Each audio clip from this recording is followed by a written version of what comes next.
Hello বন্ধুরা, আমি মিষ্টি মনি। আমার ভয়েসে সুন্দর সুন্দর ভালোবাসার গল্প শুনতে আমাদের পড়শি ডায়েরি চ্যানেলটি সাবস্ক্রাইব করে পাশে থাকা বেল আইকনটি বাজিয়ে দিবেন। ধন্যবাদ।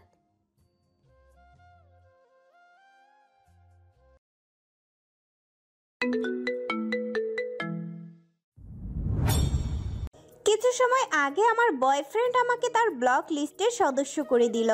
তার ভাষ্য মতে আমার অপরাধ আছে একটা, আর তা হলো আমি গরিব ঘরের মেয়ে, অথচ প্রেমের শুরুতে হাতটা ধরে বলেছিল উঁচু নিচু আমি মানি না, আমি শুধু জানি তোমাকেই ভালোবাসি আর তোমাকেই ভালোবাসতে চাই। তুমি যদি আমায় ফিরিয়ে দাও তাহলে ভাববো যে বড় ঘরের ছেলে হওয়াটাই আমার দোষ, ছেড়ে দিব এ সংসার, তবুও আমায় গ্রহণ করো তুমি।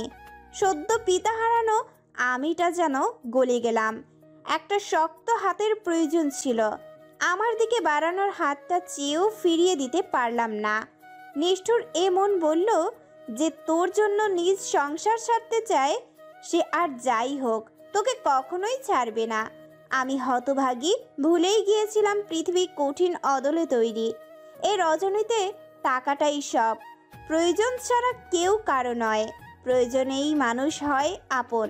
যেমনটা আমি তাকে প্রয়োজনে গ্রহণ করেছিলাম, তবে কখনোই ছাড়তে চাইনি। কিন্তু সে এক মুহূর্তে বুঝিয়ে দিল আমি তার প্রয়োজনে প্রিয়জন ছিলাম। লাইনগুলো লিখে ডায়েরিটা বন্ধ করে দিল হুর। সবটাই তিক্ত হয়ে গেছে তার নিকট। 6 মাস আগের ঘটনাগুলোই লিখছে সে। ভালোবাসা বলতে কিছুই নেই, হারিয়ে যায় সকলে। কেউ কথা দিয়ে কথা রাখেনি, যেমনটা রাখেনি বাবা। দুচোখ মুছে হুর, ডুবে যায় স্মৃতিতে। কত শত রঙিন স্বপ্ন বুনেছিল সে। বাবা হাত ধরে বলেছিল, মা তোকে কখনো ছেড়ে যাব না। অথচ সেই বাবাই চলে গেলেন। হুমায়ুনের ক্যান্সার ছিল, চিকিৎসা করার সুযোগ মিলেনি, তার আগেই মারা যাননি। ডায়েরিটা যত্ন করে তুলে রাখে আলমারিতে। রুগ্ন মায়ের রুমে গিয়ে বসে পড়ে। দিন দিন লতিফার অবস্থাও খারাপ হচ্ছে। কে জানে কোন রোগ হয়েছে। হুরের মস্তিষ্ক তেমন কিছু ভাবতে পারে না। লতিফা বললেন, তোর জন্য বিয়ের প্রস্তাব এসেছে। না করে দিও মা। এটা কেমন কথা হুর? আমি অসুস্থ, তোর বাবা নেই, আর তুই কিনা বিয়ে করবি না? মা তুমি অসুস্থ, এই অবস্থায় বিয়ে কেমন করে করি বলো তো? এর জন্যই বলেছি বিয়ে করতে। আমি মরলে পাড়ার কুত্তারা হুমড়ি খেয়ে পড়বে, ছিঁড়ে খাবে। তবু আমি বিয়ে করতে চাচ্ছি না মা। দেখ মা, তোর হাতটা শক্ত কারো হাতে তুলে দিতে পারলে আমি নিশ্চিন্তে মরতে পারবো। এইটুকু প্রতিদান দে মা, নাকচ করিস না আর। কেঁদে ওঠে হুর। লতিফার হাত ধরে বলে, তোমাকে রেখে কেমন করে থাকবো আমি? এর জন্যই তো কাছাকাছি বিয়ে দিব, যাতে যখন ইচ্ছে আসতে পারিস। মানে? জমিদার বাড়ি থেকে প্রস্তাব এসেছে। পরশু জমিদার বাড়ির বড় ছেলের বিয়ে হওয়ার কথা, তবে জমিদার বাড়ির ছোট ছেলে সেই মেয়ে নিয়ে চলে গেছে। কথাটা শোনা মাত্রই মাথায় আকাশ ভেঙে পড়ল হুরের। তাহির ওর প্রাক্তন হয়, আর সে তো জমিদার বাড়ির ছোট ছেলে। চোখ দুটো ছলছল করে ওঠে ওর। এ কেমন পরীক্ষার মধ্যে পড়তে হলো তাকে? যার সাথে বিয়ে হবে তাকে এখনো দেখেনি হুর, দেখার কোনো আগ্রহও নেই। মায়ের ইচ্ছের মর্যাদা দিতে গিয়ে নিজেকে বলে দিচ্ছে সে। কিছুই করার নেই এখন। এ পৃথিবীতে একজনই আছে তার, সেও শয্যাশায়ী। লতিফার কিছু হলে চারপাশের হায়নারা ওকে কলঙ্কিত করে দিবে। সবকিছু বিবেচনা করে বলি হতে রাজি হয়েছে হুর। প্রাক্তন প্রেমিকের বাড়িতেই বউ হয়ে যাচ্ছে সে। জমিদার বাড়ি থেকে হলুদের জিনিসপত্র এসেছে। এক কড়িও খরচ করতে হবে না মেয়ের বাড়ির, শুধু তারা মেয়েটাকেই নিবে। হুরকে বেশ পছন্দ করেছেন জমিদার গিন্নি, তাই তো এত শত আয়োজন। হলুদ শাড়ি পরিয়ে উঠানে নেওয়া হয় হুরকে। লতিফা মেয়ের দিকে তাকিয়ে আছেন, দৃষ্টিতে খুশি ঝলমল করছে। মায়ের হাসি দেখে মৃদু হাসে হুর। মায়ের কোনো বড় অসুখ হয়েছে বলে তার ধারণা। সবাই হুরকে হলুদ লাগাতে থাকে। হঠাৎ করে কয়েকজন এসে বলে, এই এই জমিদার গিন্নি এসেছে, সবাই সরে যাও। সবাই দুভাগে ভাগ হয়ে দাঁড়ায়। হুর লক্ষ্য করে মাঝবয়সী সুন্দর স্বাস্থ্যের এক মহিলা এগিয়ে আসছেন। গায়ে অলংকারে ভরা, চালচলনে বেশ ভাব। এগিয়ে আসে সে হুরের দিকে। হুরের মাথায় হাত রেখে বলেন, মাশাআল্লাহ, আমার বাড়ির যোগ্য বউ হতে হবে কিন্তু। মাথা ঝাঁকায় হুর। জমিদার গিন্নির নাম রুমা। তিনি একটি বক্স থেকে গহনা বের করে হুরের গলায় পরিয়ে দিলেন। প্রচন্ড অবাক হয় হুর। এত ভারী গয়নায় কেমন অস্বস্তি হচ্ছে তার। রুমা সেটা বুঝে নিয়ে বললেন, এটা তোমাকে প্রথম দেখার জন্য দিলাম। তোমার রূপের কথা অনেক শুনেছি, তবে ভাবতেও পারিনি এত সুন্দর হবে। তোমার নামের মতোই তুমি সুন্দর। আসমান থেকে যেন কোনো হুর নেমে এসেছে। রুমার মুখে প্রশংসা শুনে লজ্জা পেল হুর। পরক্ষণেই ভাবনায় আসে তাহিরের কথা। তাহির ফিরে এলে ও বাড়িতে কেমন করে থাকবে হুর। বিয়ের দিন সকালে প্রচন্ড মন খারাপ হয় হুরের। মন খারাপের কারণ সে খুঁজে পায় না। একটু পরে যেই মানুষটার স্বামী হতে চলেছে তাকে এখনো দেখেনি সে। দেখার জন্য ভেতর থেকে কোনো চঞ্চলতাও নেই। যেন বিয়ে নয়, চলছে পুতুল খেলা। আজ বলেছে আর কালই বিয়ে। আশ্চর্য, অন্যের পাপের শাস্তি যেন তাকে দেওয়া হচ্ছে। জমিদার বাড়ি থেকে কয়েকজন মেয়ে পাঠানো হয়েছে। সকাল থেকে তারা হাত পায়ে মুখে কি যেন মাখিয়ে বসিয়ে রেখেছে। রূপচর্চার চরম পর্যায়ে উঠানো হয়েছে। হুরের কোনো অনুভূতি নেই। কিছু মেয়ে নানানভাবে মজা করে চলেছে। মেয়েটা সেদিকে ধ্যানই নেই। হঠাৎ করেই বাহুতে ধাক্কা পায়ও। ঘুরে তাকাতেই দেখে দুটো মেয়ে হাসছে। অপ্রস্তুত হয় মেয়েটা। তিথি বলে, কি গো ভাবি, কোন ধ্যানে আসো? আমরা এতক্ষণ ধরে এসেছি অথচ তোমার কোনোই ধ্যান নাই। হুর ঈষৎ অপ্রস্তুত হলো। তারপর শোধালো, তোমরা? আমরা হলাম তোমার ননদিনী। ও আচ্ছা, দাঁড়িয়ে আছো কেন? বসো তোমরা। হুরের পাশে বসে তিথি। জুহি আশেপাশে তাকিয়ে বলে, শোনো ভাবিজান, আমার ভাইয়া কিন্তু অন্য রকমের, তাকে সবসময় হাতে রাখবে কেমন? মৃদু হাসে হুর। ফিস ফিস করে তিথি বলে, আমার ভাইয়া যেন প্রথম রাতে সব মিষ্টি পেয়ে যায় ভাবি, ওকে অপেক্ষা করিও না আবার। তিথির এহেন কথাতেই লজ্জায় রাঙা হয় হুর। বাচ্চা বাচ্চা মেয়েরা কি সব কথা বলছে। হুর কোনো উত্তর করতে পারে না। সে নিজেও খুব বড় এমন নয়, সবে 18 শেষ করেছে। এই তো মাসখানেক আগে SSC পরীক্ষা দিল। জহি আর তিথি যেন আজ ঠিক করেছে হুরকে লজ্জায় মেরেই ফেলবে। হুরের দম বন্ধ হয়ে যাবার মতো অবস্থা। কোনো মতে উঠান থেকে উঠে আসে সে। ক্লাস 10-এর মেয়েরা এত দুষ্ট হয় নাকি? সোনালি পাড়ে লাল বেনারসি পরানো হচ্ছে হুরকে, সাথে ভারী গহনা সেট, মুখে মেকআপের ছোঁয়া। সব মিলিয়ে হুর আজ নতুন ভাবে হুরের মতন সেজে উঠেছে। অদ্ভুত সুন্দর লাগছে মেয়েটাকে। দূর থেকে চোখের পানি ফেলেন লতিফা। মেয়েকে বিয়ে দিয়েই যেন শেষ নিঃশ্বাস ত্যাগ করবেন। উনিও তো একই রোগে আক্রান্ত। হুমায়ুন সিগারেটের নেশায় মত্ত ছিল। তার সাথে 22 বছর সংসার করেছে লতিফা। হুমায়ুনের সাথে সাথে তাকেও মরণ ব্যাধিতে ধরেছে। দু চোখের কানিশের পানিটুকু মুছে নিয়ে এগিয়ে আসেন তিনি। ও লতিফাকে দেখে ছলছল নয়নে তাকায়।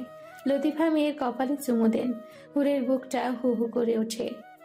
লতিফা চলে আসেন অন্য ঘরে, যেখানে বিয়ে পড়ানো হচ্ছে।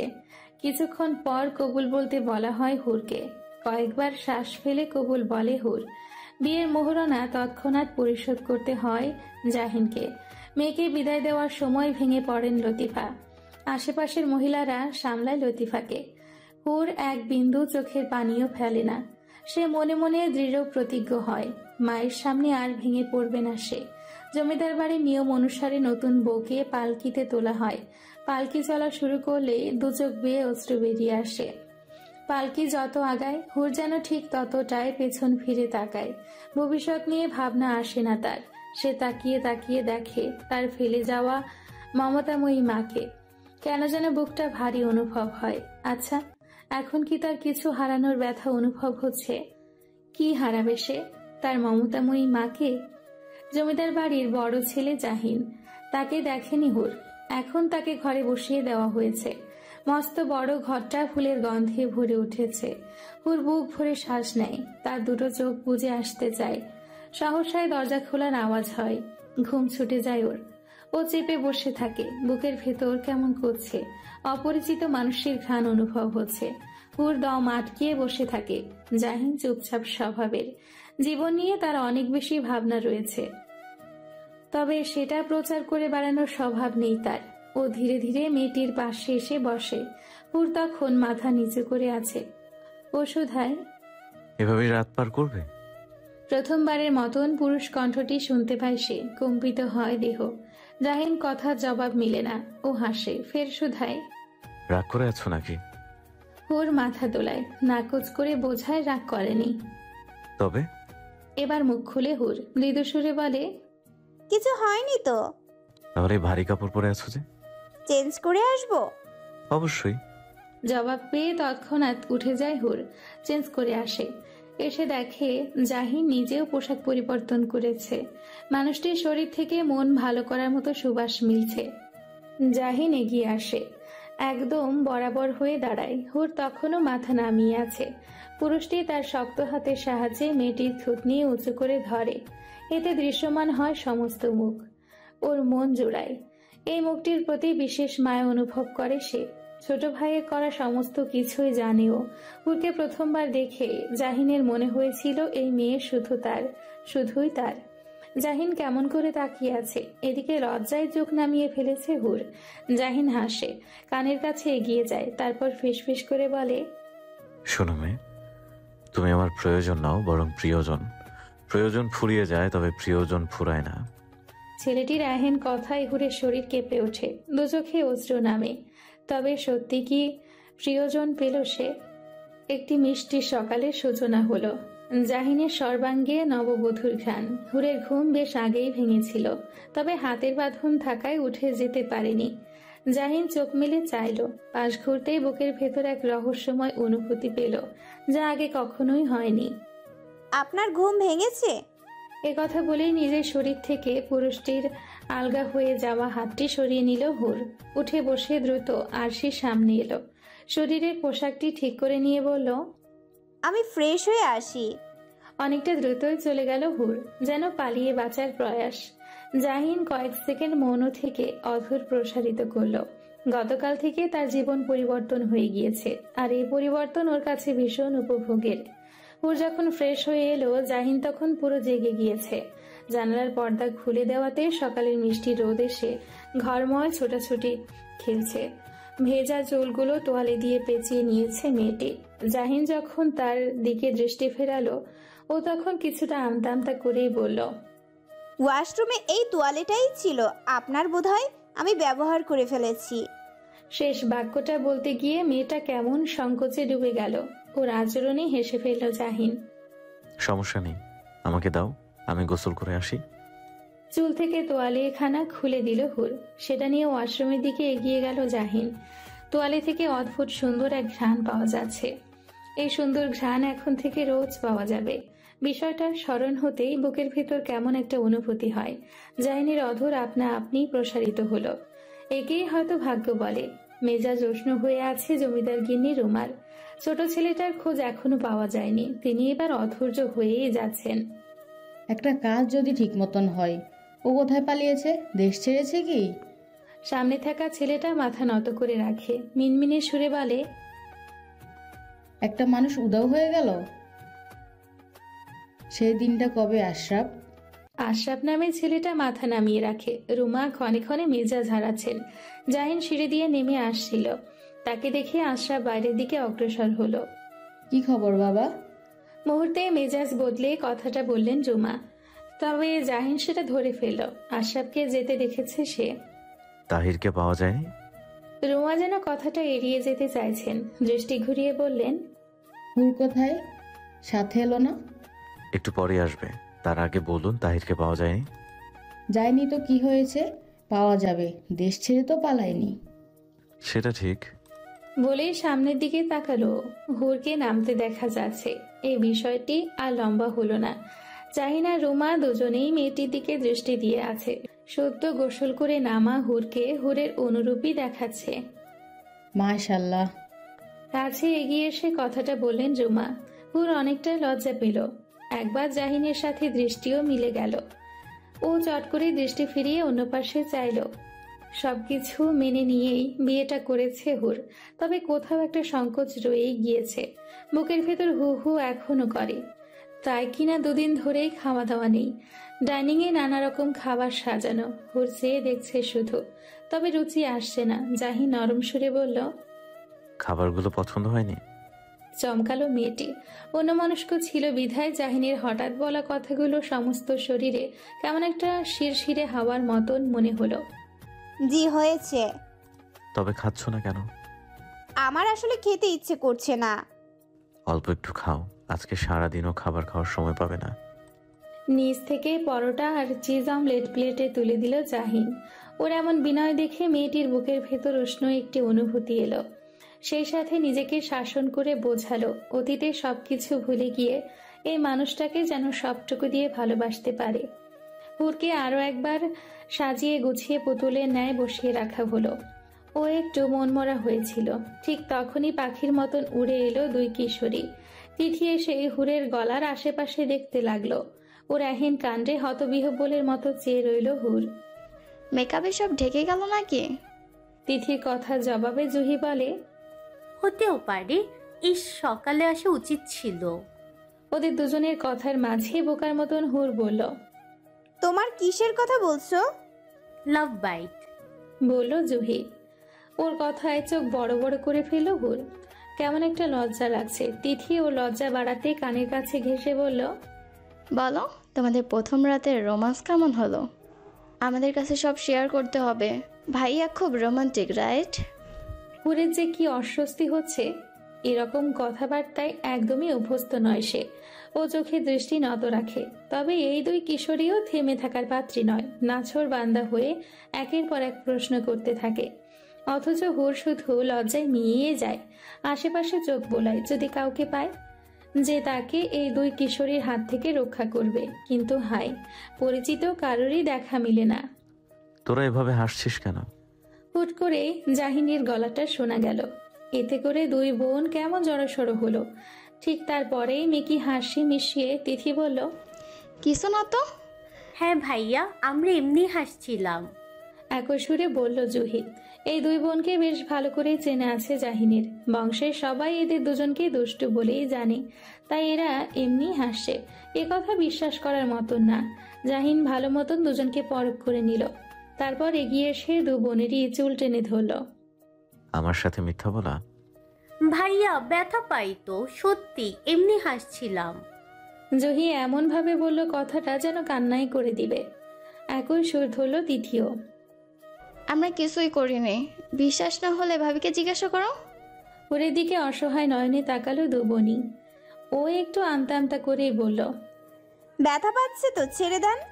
এ কথার পরেই হাতখানা আলগা করলো জাহিন। অমনি দু বোন পালিয়ে গেল। ওদের দিকে দৃষ্টি ফিরিয়ে জাহিন বলল, দুটোতেই দুষ্টু। ওর কিছু বলল না। সে উঠে দাঁড়িয়েছিল। পুনরায় নিজের আসনে বসলো। ওর ঠিক পাশটায় বসলো জাহিনও। আমি জানি ওরা খুব দুষ্টু। তোমাকে জ্বালিয়ে?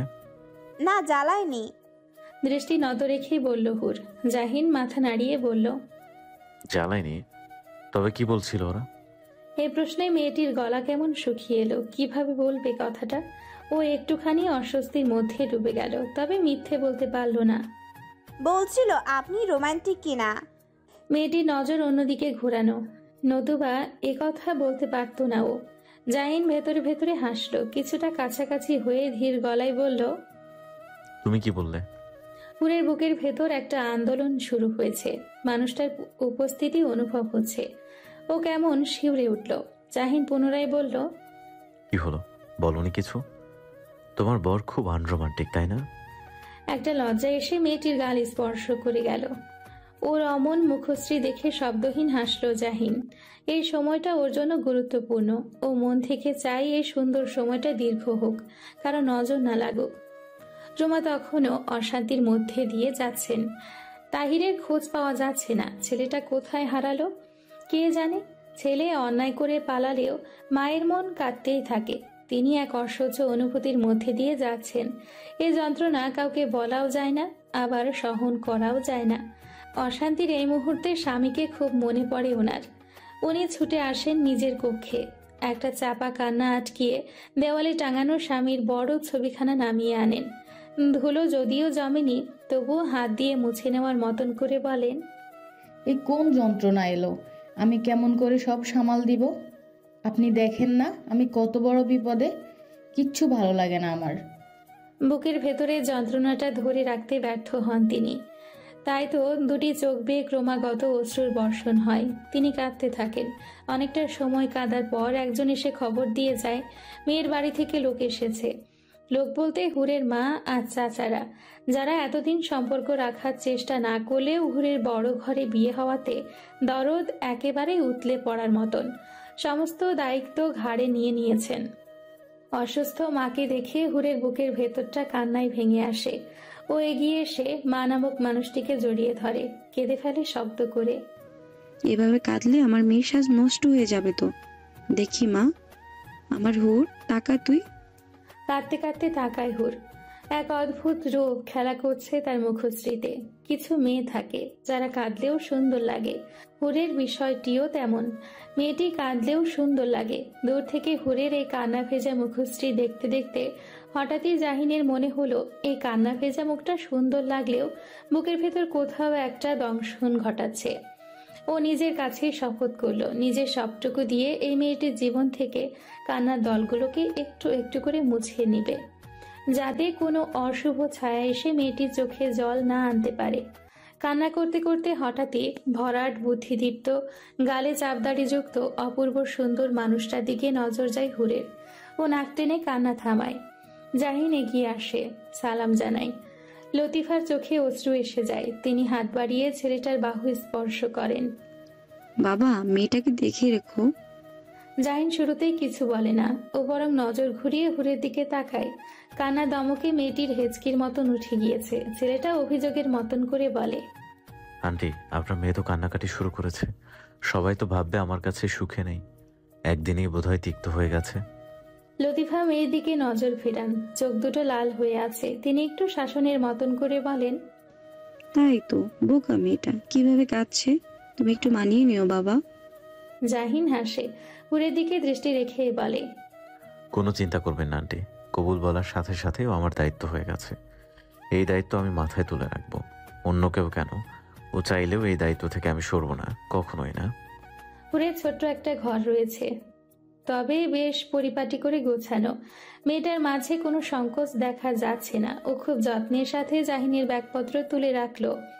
বাইরে থেকে কথা শেষ করে এসে জাহিন সেটাই দেখল। সাধারণভাবেই এমন পরিবেশে কখনোই তার থাকা হয়নি। একটু অসুবিধা হবে মনে হচ্ছে। ওর মুখশ্রী দেখে হুর শোধালো, কিছু ভাবছেন? ভাবছি তো। কি? তোমার কথা। একটা মৃদু হাসিতে মেয়েটির অধর প্রসারিত হলো। জাহিন এগিয়ে এসে খাটে পা তুলে বসলো। একটা বিষয় ভালো, ঘরটার মেঝে পাকা করা, নতুবা মানিয়ে নিতেও খুব কষ্ট হতো। আপনার ব্যাগপত্র ওখানটায় রাখা। ঘরের এক কোণে ছোট্ট একটা পুরাতন স্টিলের আলমারি রয়েছে, সেখানটায় নির্দেশ করলো হুর। জাহিন একবার চোখ বুলিয়ে হুরের দিকে নজর ফেরালো। আমরা এখানে কদিন থাকবো? প্রশ্নটা করলো হুর।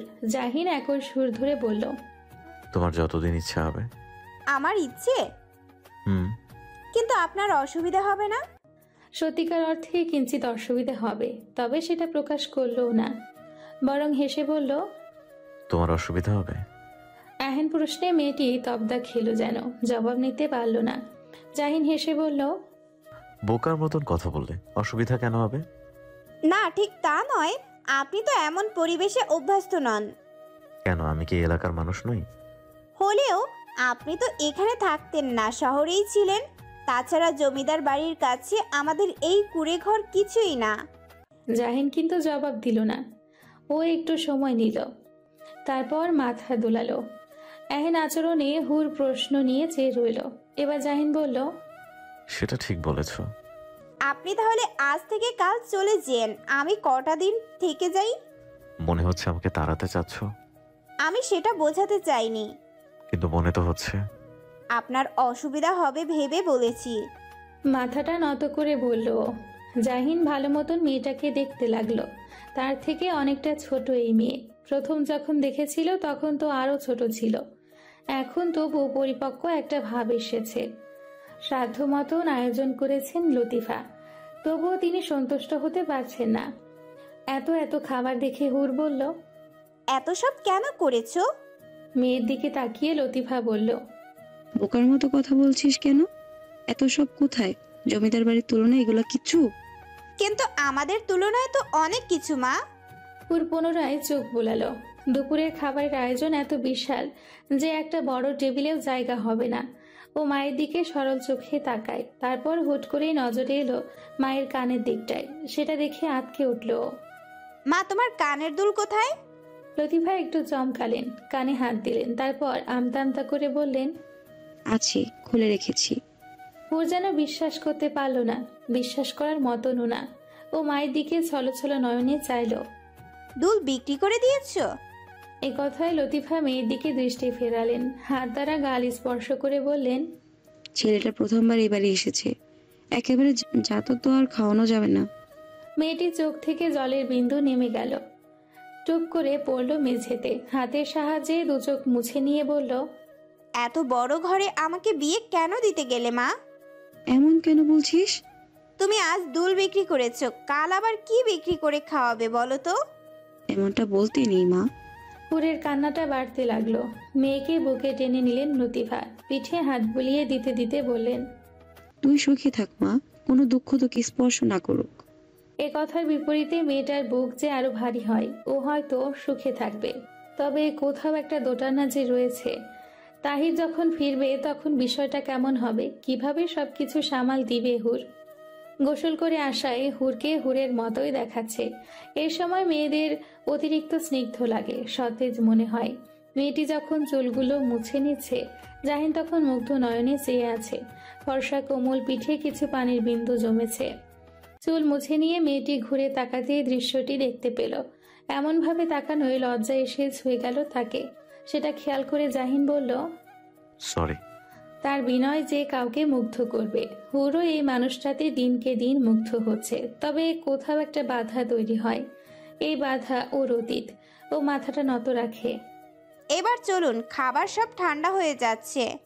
অনেকক্ষণ আগেই খাবার তৈরি হয়েছিল, তবে হুরের গোসলের জন্য খাওয়াটা আটকে ছিল। জাহিনের বিরোধ ছিল, মেয়েটিকে রেখে সে খাবে না, তাই কিনা গোসল করে আসতে হলো তাকে।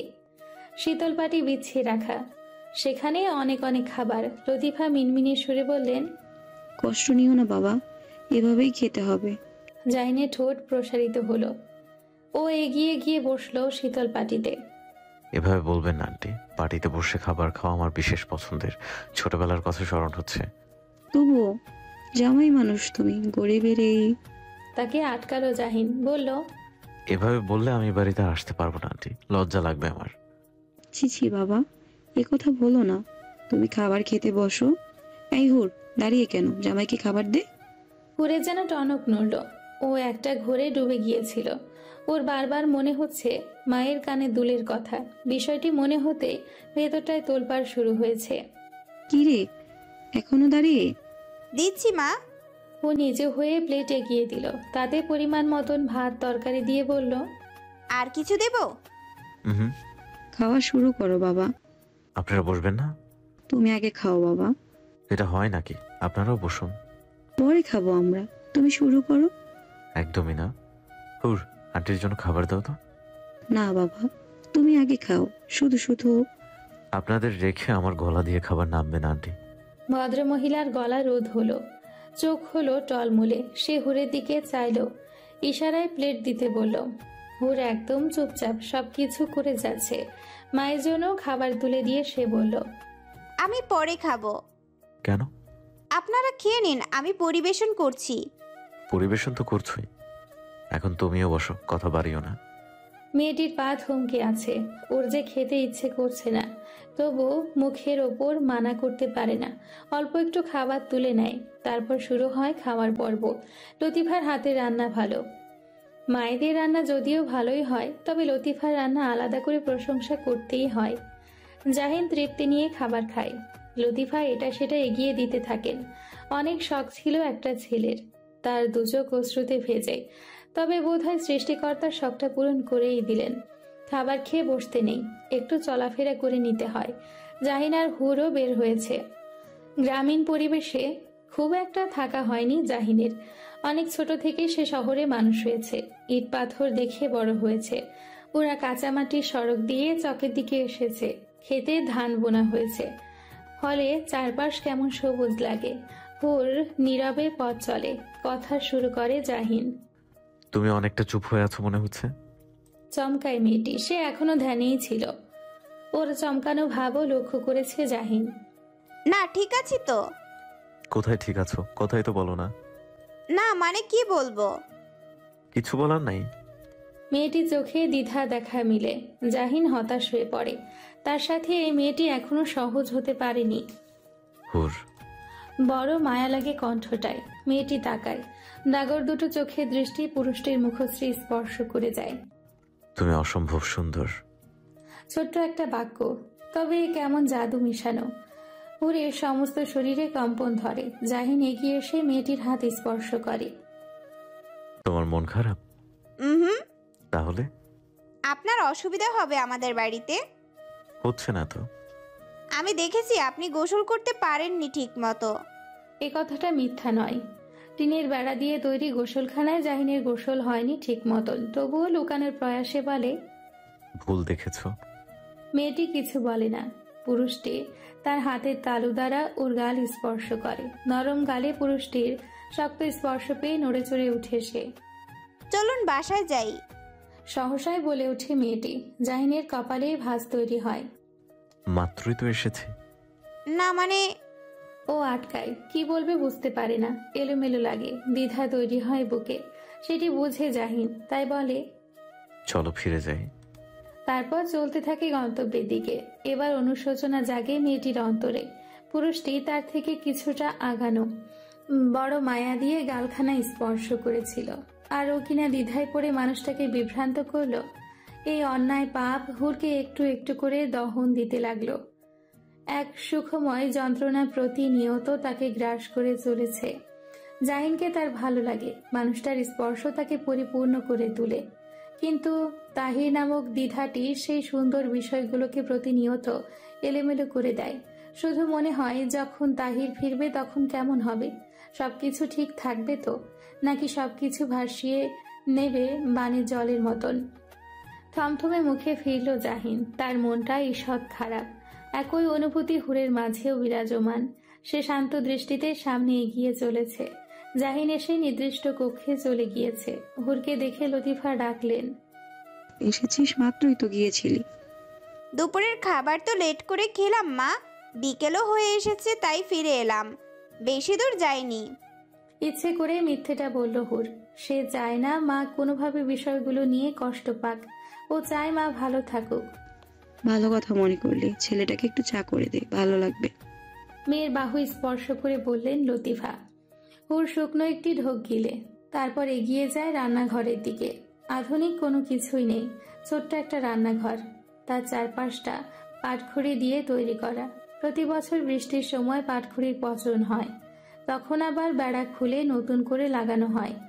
ওপরে অবশ্য টিন চাল করা, না হলে আরেক বিপত্তি হতো। হুর চুলায় চায়ের পানি বসালো। তারপর কিছু শুকনো পাতা এনে মাটির চুলা প্রায় পুরোটাই ভরাট করলো। তাতে আগুন ধরিয়ে দিয়ে পেছন ঘুরতেই একটা লম্বা মূর্তির মতো নজরে পড়ল। হঠাৎ হওয়ায় ভড়কালো সে। জাহিন ছোট ছোট চোখে তাকিয়ে শুধায়, ভয় পেয়েছো?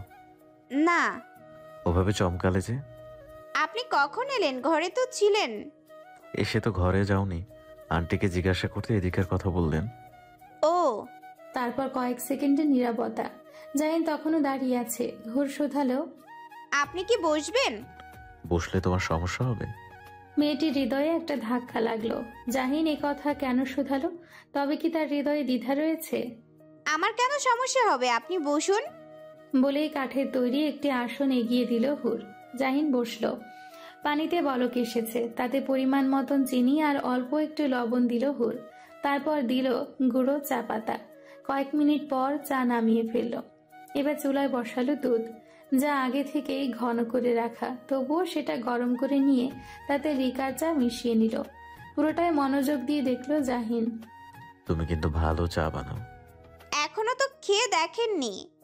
খাওয়া লাগে না, দেখেই বোঝা যায়। খেয়ে ভালো না লাগলে পরে কিন্তু আমায় দোষ দিতে পারবেন না। এ কথার বিপরীতে জাহিন শুধুই হাসলো। হুর চায়ের কাপে চা ঢেলে নিয়ে বলল, জানি না ভালো লাগবে কিনা। কাপ তুলে নিল জাহিন। জবাব না দিয়ে সে বরং চুমুক বসালো। চায়ের স্বাদ ভালো হয়েছে, কড়া লিকার হওয়াতে খেতে আরাম লাগছে। এত ভালো চা বানাও, সেটা আগে জানলে আবদার করে বসতাম। সত্যিই ভালো লেগেছে। তুমি খেয়ে দেখো।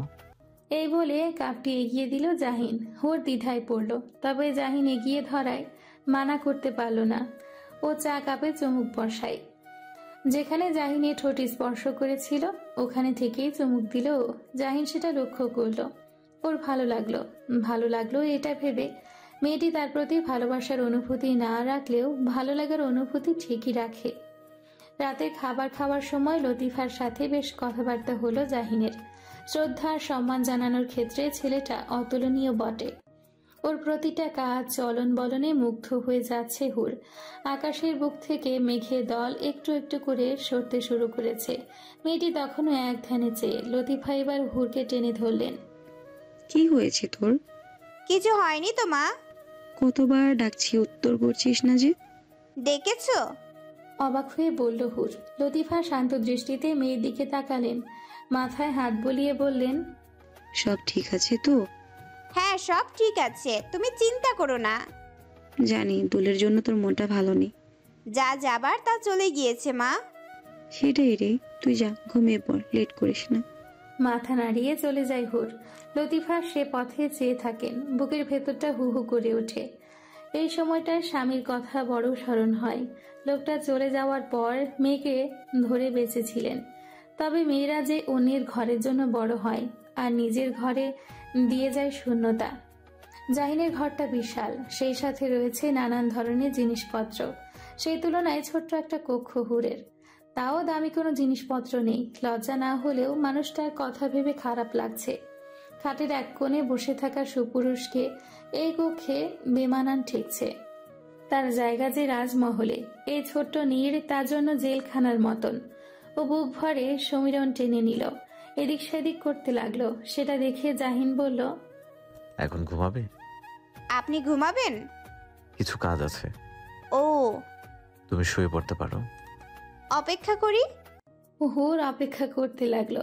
তবে দুজনের দূরত্ব অনেকটাই রইল। এমন একটা দূরত্ব মনের মধ্যেও রয়েছে। জাহিন মনোযোগ দিয়ে ফোনে কিছু করছে। শহরে তার ব্যবসা রয়েছে, সেসবই দেখে নিচ্ছে। হুর অনেকটা সময় অপেক্ষা করলো, তবে জাহিনের কাজ শেষ হয় না। সে ফোনের মধ্যে ডুবে আছে, এটা সেটা করতে থাকে। আর হুর চেয়ে থাকে এক দৃষ্টিতে। কেটে যায় অনেকটা সময়। মানুষটার দিকে চেয়ে থাকতে থাকতে হুরের দুটো চোখ বন্ধ হয়, তলিয়ে যায় গভীর ঘুমে। সমস্ত রাত এপাশ ওপাশ করে কাটিয়েছে জাহিন। এমন না এই পরিবেশে একেবারেই সে মানাতে পারছে না, তার খুব একটা অসুবিধা হচ্ছে না। তবে কেন যেন ভেতরটা ভয়ানক যন্ত্রণাতে বুঁদ হয়ে আছে। সকাল হতে এক কাপ চা হাতে ঘরে প্রবেশ করলো হুর। গত রাতে টানা ঘুমিয়েছে সে। নিজের প্রিয় রুমটা পেয়ে বেশ ভালোই ঘুম হয়েছে, যার দরুন চোখ মুখ ফুলে উঠেছে। আমি আজ ফিরে যাচ্ছি। চায়ের কাপটি তুলে নিয়ে বলল জাহিন। হুর একটু চমকালো, থমকালো। কয়েক সেকেন্ড বাদে বলল, কেন? এই প্রশ্নে জাহিনের ভেতর একটুখানি সমীরণ এসে স্পর্শ করে গিয়েছিল। তবে পরের কথাটি শুনেই শীতল সমীরণ তপ্ত হয়ে বুক স্পর্শ করে গেল। তার মানে তো আমাকেও যেতে হবে, আমি না গেলে হয় না? পুরুষটি ঠোঁট কামড়ে রইল। কয়েক সেকেন্ড তাকিয়ে থেকে বলল, তোমাকে যেতে হবে না। আচ্ছা, মাকে বলে আসি, কখন যাবেন? শেষ প্রশ্নের দ্বারা মেয়েটি কি বোঝালো? সে চলে গেলেই ওর স্বস্তি। পুরুষটি করুণ দৃষ্টিতে তাকিয়ে থাকলেও হুর সেটি দেখল না। দুপুরে বলতে সে এক ছুটে মায়ের কাছে এলো। লতিফা দুপুরের খাবারের আয়োজন এখন থেকে শুরু করে দিয়েছেন। এভাবে ছুটি এলি কেন? উনি আজই চলে যেতে চাচ্ছেন। সে কি, আজই কেন? হয়তো কোনো কাজ আছে। এর কোনো মানে হয় আমি কথা বলি? লতিফা আঁচল টেনে উঠে দাঁড়াতে মাথ সাধল হুর। মায়ের বাহু চেপে ধরে বলল, কি দরকার? দরকার নেই বলছিস? পাগল কোথাকার ছেলেটা কাল এসেছে, আজই চলে যাবে? মেয়েকে ঠেলে তিনি কক্ষে পৌঁছালেন। জাহিন তখন চায়ের কাপটি রেখে নিজের ব্যাগপত্রে হাত দিয়েছে। বাবা, তোমরা নাকি আজ চলে যাবে? জাহিন কিছু বলার সুযোগ পেল না। তার পূর্বে পেছন থেকে হুর বলল, আমি যাব না তো। লতিফা মেয়ের দিকে দৃষ্টি ফেললেন, তারপর আবার জাহিনের দিকে তাকিয়ে বললেন, এটা হয় বাবা? তুমি চলে যাবে? কালই তো আসলে। আমাকে শহরে যেতে হবে আন্টি, কিছু কাজ পড়ে গেল। তাহলে হুড়ো ফিরে যাক, তুমি আসলে তখন আবার দুজন এসো, থেকো। না আন্টি, ও থাক, আমি এসে নিয়ে যাব। কোনোভাবেই কি থাকা যায় না? খুবই আর্জেন্ট হয়ে গেল, না হলে এভাবে চলে যেতাম না। আমি কথা দিচ্ছি আবার আসবো। ঠিক আছে বাবা, যেভাবে ভালো হয়। আমি রান্না বসাই। লতিফা ছুটলেন রান্নাঘরের দিকে। মেয়ে জামাইকে সবটুকু দিয়ে আপ্যায়ন করছেন তিনি। আপনি ব্যাগও নামিয়ে ফেলেছেন? খাটের ওপরে থাকা ব্যাগটা দেখে শুধালো হুর। জাহিন উত্তর দিল না। কঠিন মুখে ব্যাগটা তুলে নিয়ে বলল, 1 সপ্তাহ পর আসবো। আচ্ছা। এইটুকু, আর কিছু কি মেয়েটার বলার নেই? জাহিন সবটা বুঝে জানে, তবুও ওর হতাশ লাগলো। গতকাল বিকেলের ঘটনাটি স্মরণ হলো। সে উষ্ণ একটু চুম্বনের আশায় মেয়েটির দিকে অগ্রসর হচ্ছিল, অথচ কৌশলে তাকে ফিরিয়ে দিয়েছিল মেয়েটা। একজন স্বামীর কাছে বিষয়টি কষ্টের। দুপুরে খাবার খেয়ে মাত্র কয়েক মিনিট অপেক্ষা করলো জাহিন, তারপরেই ব্যাগপত্র নিয়ে বের হয়ে গেল। লতিফা আরো একবার অনুনয় করল, তবে অনুনয়টি রাখতে পারল না ছেলেটা। তাকে যেতেই হলো। হুরের আহামরি কোনো অনুভূতি হচ্ছে না। মানুষটি ওর স্বামী, একটা ভালো লাগা কাজ করে ঠিকই, তবে সংকোচের দরুন দূরত্বটা রয়ে গিয়েছে। ও এটা ভেবে স্বস্তি পেল, মানুষটিকে অন্তত এই পরিবেশে আর কষ্ট পেতে হবে না। তাছাড়া কিছুটা সময়ও ওর প্রয়োজন। আজকাল হৃদয় বড় প্রহার করে চলেছে। জাহিনের কাছাকাছি হওয়া মাত্রই তাহিরের কথা স্মরণ হয়। তীব্র অস্বস্তিতে ভালো লাগা পরিণত হয় বিভ্রমে। ভয় এসে চেপে ধরে গলা, আর তারপর বাড়ে দূরত্ব। আশ্চর্য হলেও সত্য, জাহিনের ফোন নাম্বারটি তার কাছে নেই। সন্ধে নামাজ শেষ করে এসে মা বললেন, জাহিনের সাথে কথা বলেছিস?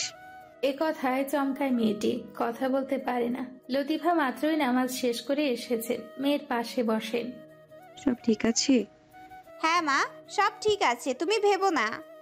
ভাবতে চাই না রে মা, তবু ভাবনা এসে যায়। বাড়ির সবাই কেমন? ওর শান্ত দৃষ্টিতে মায়ের দিকে চায়। এ নারীটির জীবনে কি আছে? কিছুই তো নেই, শুধু সে আছে। তার জন্যই তো নিজে সবটুকু শেষ করে চলেছেন। পুরের ভেতরটা তীব্র খারাপ লাগায় বোধ হয়ে গেল। ও মায়ের কাঁধে মাথাটা এলিয়ে দিল। সবাই ভালো মানুষ মা, সবাই খুব ভালো, তুমি চিন্তা করো না। মুখে কথা বললেও ওর ভেতরে যে প্রহার চলে, তাহি নামক ব্যথাটা পুনরায় বুকে এসে আন্দোলন করে। ও মনে মনে প্রার্থনা করে তাহি যেন ফিরে না আসে। সে ফিরলে হুরের জীবনটা বানে জলে ভেসে যাবে। একটা সুন্দর সংসার হওয়ার পূর্বেই তাতে ভাঙচুর হবে, যা শেষ করে দিবে একাধিক জীবন। তখন বিচ্ছেদ ছাড়া আর কোনো উপায় থাকবে না। প্রথম দিন ভালোভাবে গেলেও দ্বিতীয় দিন হুরের ভেতরটায় অস্থিরতা নেমে এলো। ওর হৃদয়ে ছটফট বাড়তে লাগলো। নিজের বোকামি খেয়াল করে মন খারাপ করে বসে রইল সে। সেই মন খারাপ বোধ হয় জাহিনের কাছে ঠিক ঠিক পৌঁছে গেল। তাই তো ছেলেটার কল এলো সন্ধ্যের কিছু সময় পূর্বে।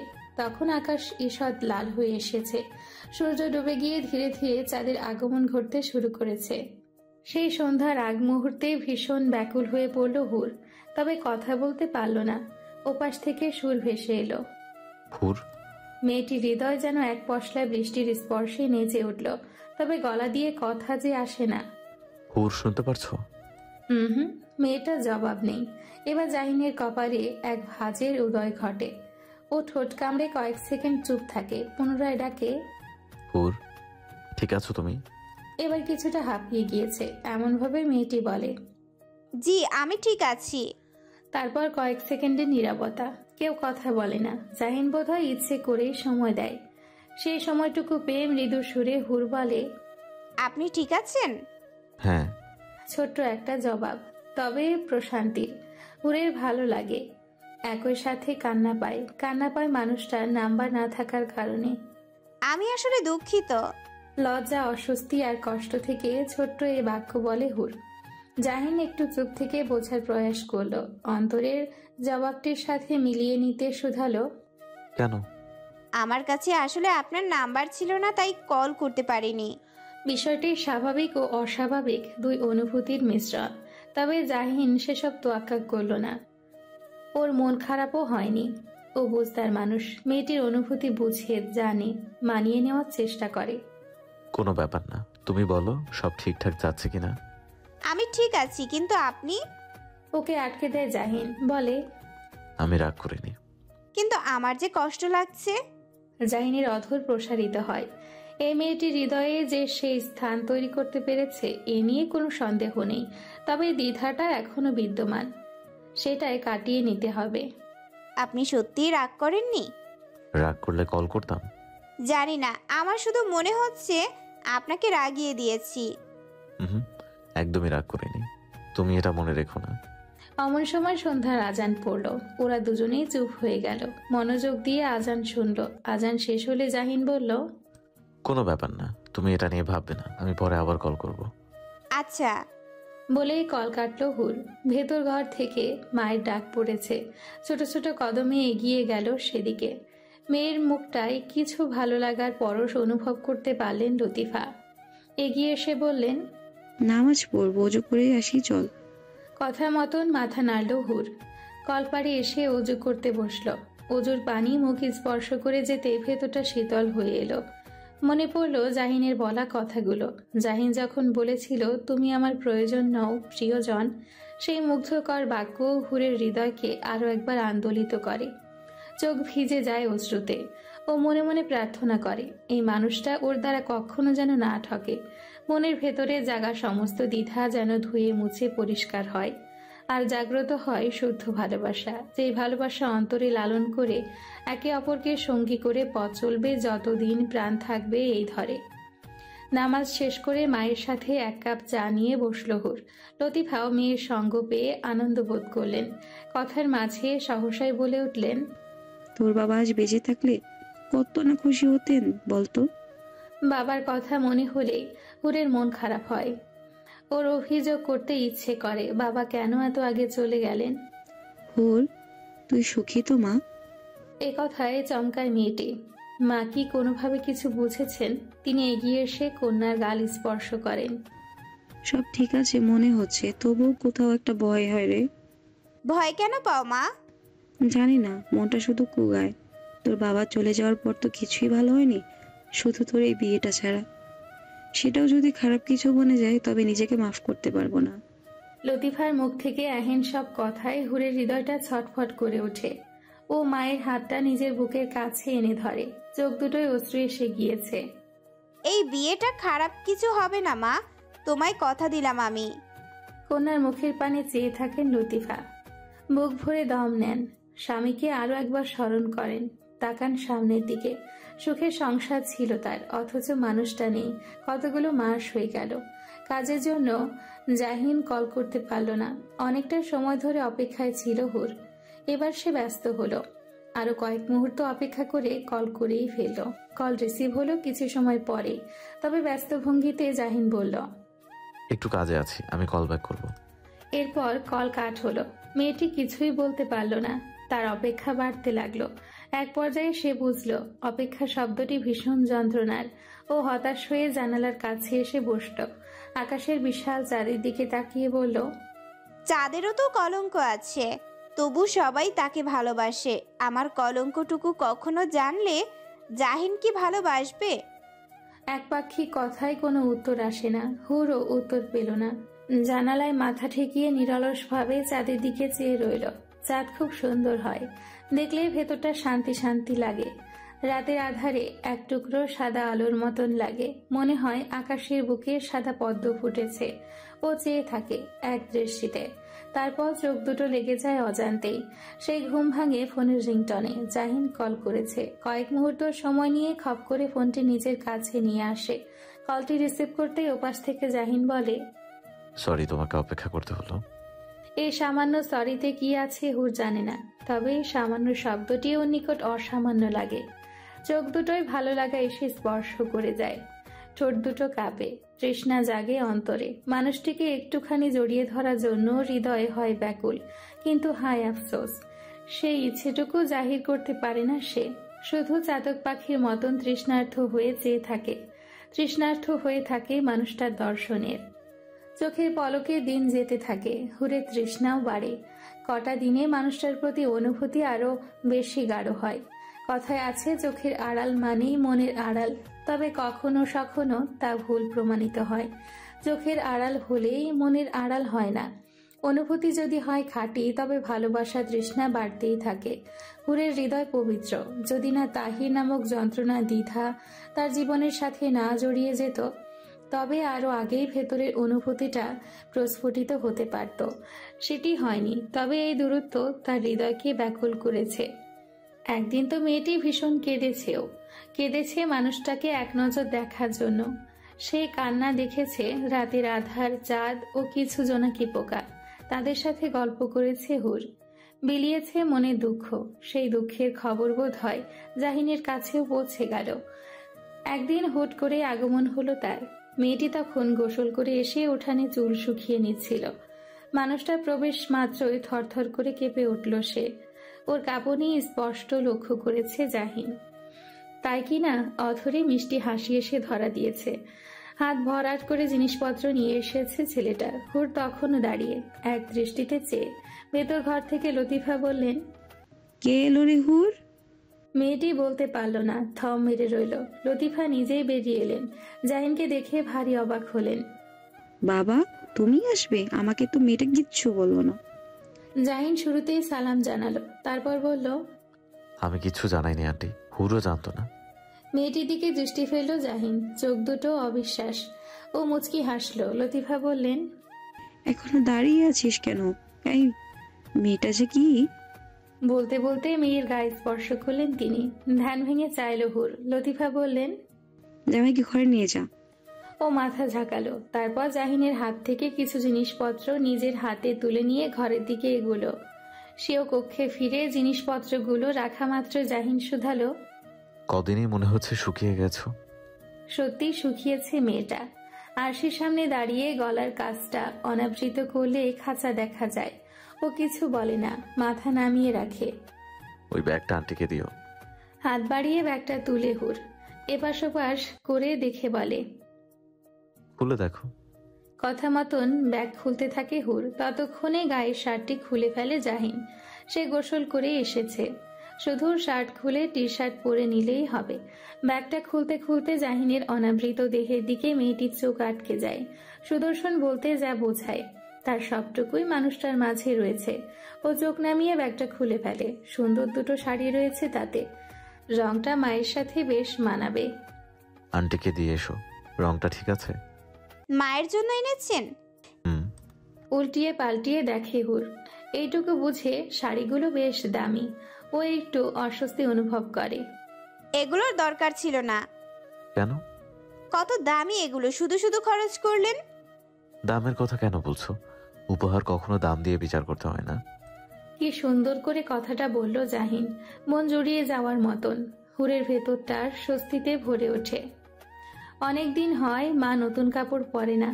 মাকে নতুন কাপড়ে দেখা লোকটা একেবারেই সামলাতে পারল না। ও চট করে চলে গেল মায়ের কাছে। মা তখন তড়িঘড়ি করে রান্না বসিয়েছেন। ছেলেটা আসবে জানলে কত আগে রান্না বসিয়ে দিতাম। কি অবস্থা, ঘরে তো ভালো কিছুও নেই। সে কথায় পাত্তা দেয় না হুর। ও বরং একটা শাড়ি নিয়ে মায়ের দিকে এগিয়ে যায়। সেটা আলগোছে মায়ের গায়ে রাখতে লতিফা বলেন, কি করছিস? একটু চুপ করো তো। পরপর দুটো শাড়ি মায়ের গায়ে দিয়ে দেখে হুর। সত্যি খুব সুন্দর। ও দুটো চোখ খুশিতে ভরে ওঠে। আজকে একটা পরবে। এসব কি? এই শাড়ি? এগুলো তো অনেক দাম মনে হচ্ছে। তোমার জন্য নিয়ে এসেছেন। হায় আল্লাহ, এত টাকা! এই বলে শাড়ি দুটো হাতে তুলে নিলেন লতিফা। লজ্জায় তার মুখ রাঙা হয়ে গিয়েছে। কি কাণ্ড বলতো! ছেলেটা এসে থেকে গেল, আমি কিছু দিতে পারলাম না। এর মধ্যে লতিফা হীনমন্যতা অনুভব করলেন। হাজার হোক মেয়ের জামাই তো, যত্ন করা দায়িত্ব। তিনি বিচলিত হলেন। হুর মায়ের বাহু চেপে ধরে শান্ত করতে বলল, তুমি এমন কেন করছো? এমন করব না, ছেলেটাকে কিছু দিতে পারলাম না। উনি ভালো মানুষ মা, বুঝদার, এসব নিয়ে কষ্ট পেও না। লতিফা সরল চোখে মেয়ের দিকে তাকালেন। এই প্রথম মেয়ের মুখ থেকে প্রশংসা শুনলেন তিনি। ওনার ভেতরটা খুশিতে ভরল। তিনি একটু দ্বিধায় ছিলেন মেয়েটার সুখে আছে কিনা, এটা ভেবেই বুকটা হু হু করছিল। কিন্তু এখন মনে হচ্ছে মেয়ের জন্য সর্বোচ্চ ভালো সিদ্ধান্ত নিয়েছেন তিনি। সেই জন্য মনে মনে সৃষ্টিকর্তা নিকট শুকরিয়া আদায়ও করলেন। শুধু লতিফার জন্য নয়, হুরের জন্যও নতুন পোশাক এনেছে জাহিন। দুপুরে খাওয়া দাওয়া শেষ করেই বলেছে বিকেলে তারা বের হবে, তাই তারার মধ্যে আছেন লতিফাও। এই শুনে তিনি বড় লজ্জায় রাঙা হয়েছেন, মানা করেছেন, তবে জাহিন জানিয়েছে যেতেই হবে।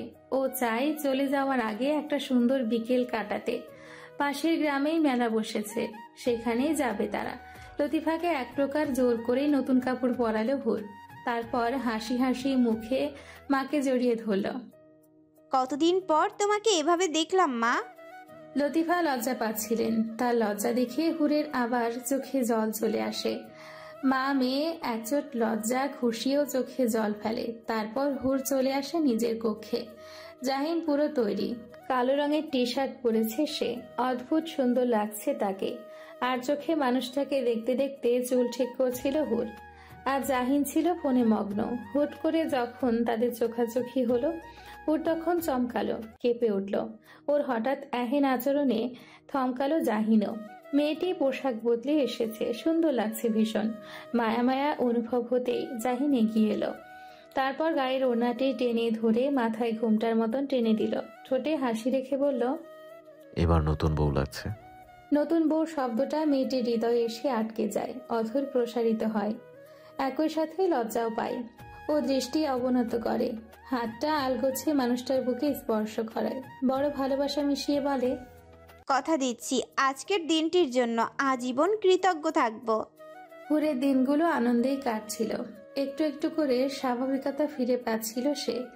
জাহিন যেহেতু ঢাকায় ব্যবসা করে, তাই নিয়মিত সেখানে যাতায়াত করতে হয় তাকে। সেই জন্য মেয়েটির অপেক্ষা একটু হলেও বাড়তে থাকে। এই যে যেমন আজ 3 দিন যাবৎ মানুষটা কাছে নেই। বিছানা চাদর ভাঁজ করতে করতে জাহিনের কথাই ভাবছিল মেয়েটি। এমন সময় একজন পরিচারিকা এসে বলল, তিথি আর জুহি এসেছে। মেয়ে দুটো ভারী দুষ্ট। বিয়ের পর আর দেখা না হলেও কেমন একটা মায়া মায়া অনুভব হয় তার।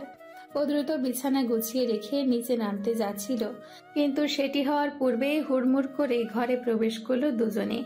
এসে মেয়েটাকে পেছন থেকে আগলে ধরল, একসাথে বলল, ভাবিজান। দুজন এমনভাবে চেপে ধরেছে যে মেয়েটি নড়াচড়া করতেও পারছে না। কয়েক সেকেন্ড বাদে হাত আলগা করলো ওরা। অনেকটা হাঁপানোর মতন করে হুর বলল, তোমরা তো ভয় পাইয়ে দিয়েছিলে। কেন কেন, ভাইয়া বুঝি এভাবে জড়িয়ে ধরে? ইঙ্গিত করে হাসলো জুহি। হুর লজ্জায় মাথা নামালো, প্রসঙ্গ বদলাতে বলল, কখন এসেছো? মাত্রই।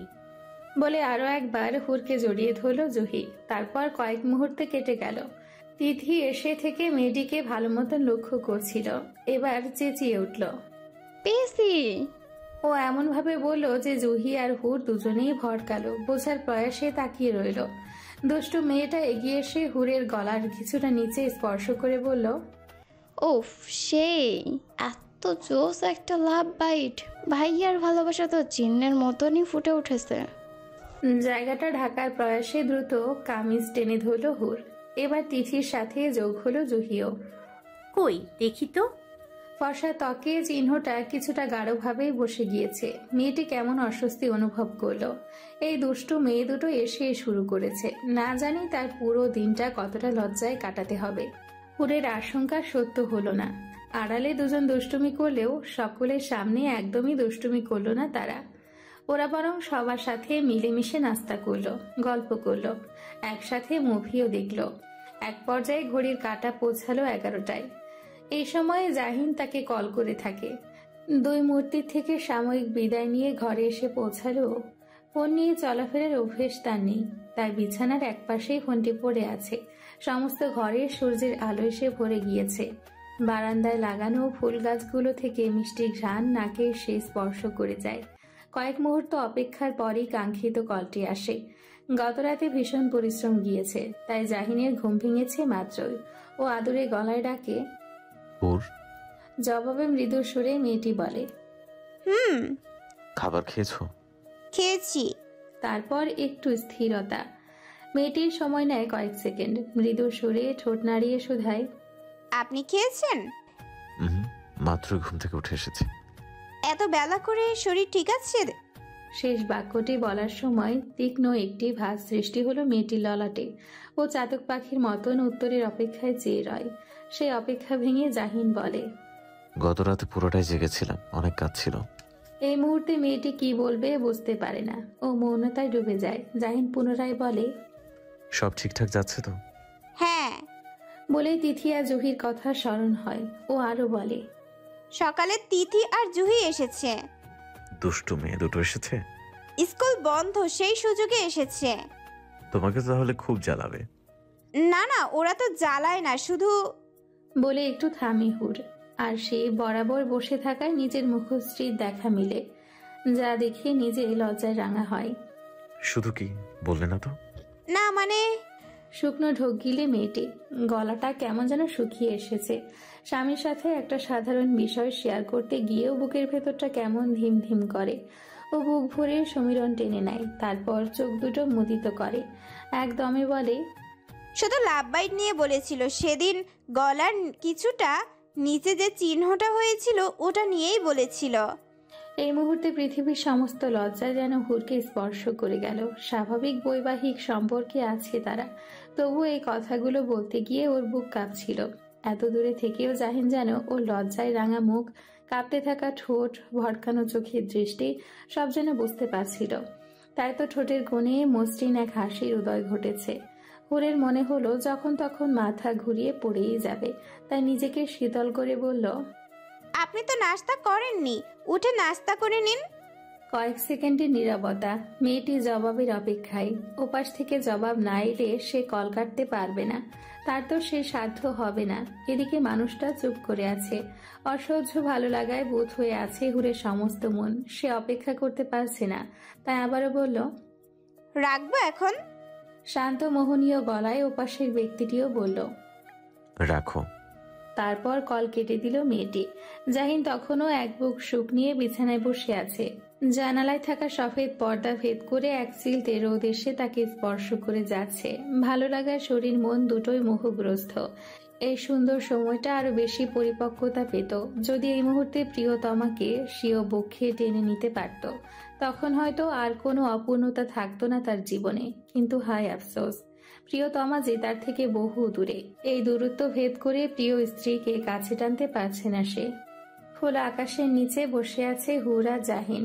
বেশ কয়েকটা দিন দূরত্ব গিয়ে ওদের তারপর একদিনের কাছে আসা। আজ আবারও দূরত্ব বাড়বে। সেই জন্যই কিনা মানুষটার সাথে যতটা পারা যায় সময় কাটিয়ে নিচ্ছে মেয়েটি। তার পরনে হালকা নীল রঙের ছিপিস, ফর্সা শরীরে মনে হচ্ছে আকাশে সে আটকে পড়েছে। এক দৃষ্টিতে মেয়েটিকে দেখছিল জাহিন, তার প্রিয়তমা, তার স্ত্রী। এই শব্দটায় অন্যরকম জাদু আছে, আছে পবিত্রতা। আজ তারা এত কাছে বসে আছে, চাইলেই একে অপরকে স্পর্শ করতে পারছে। এতে পাপ নেই।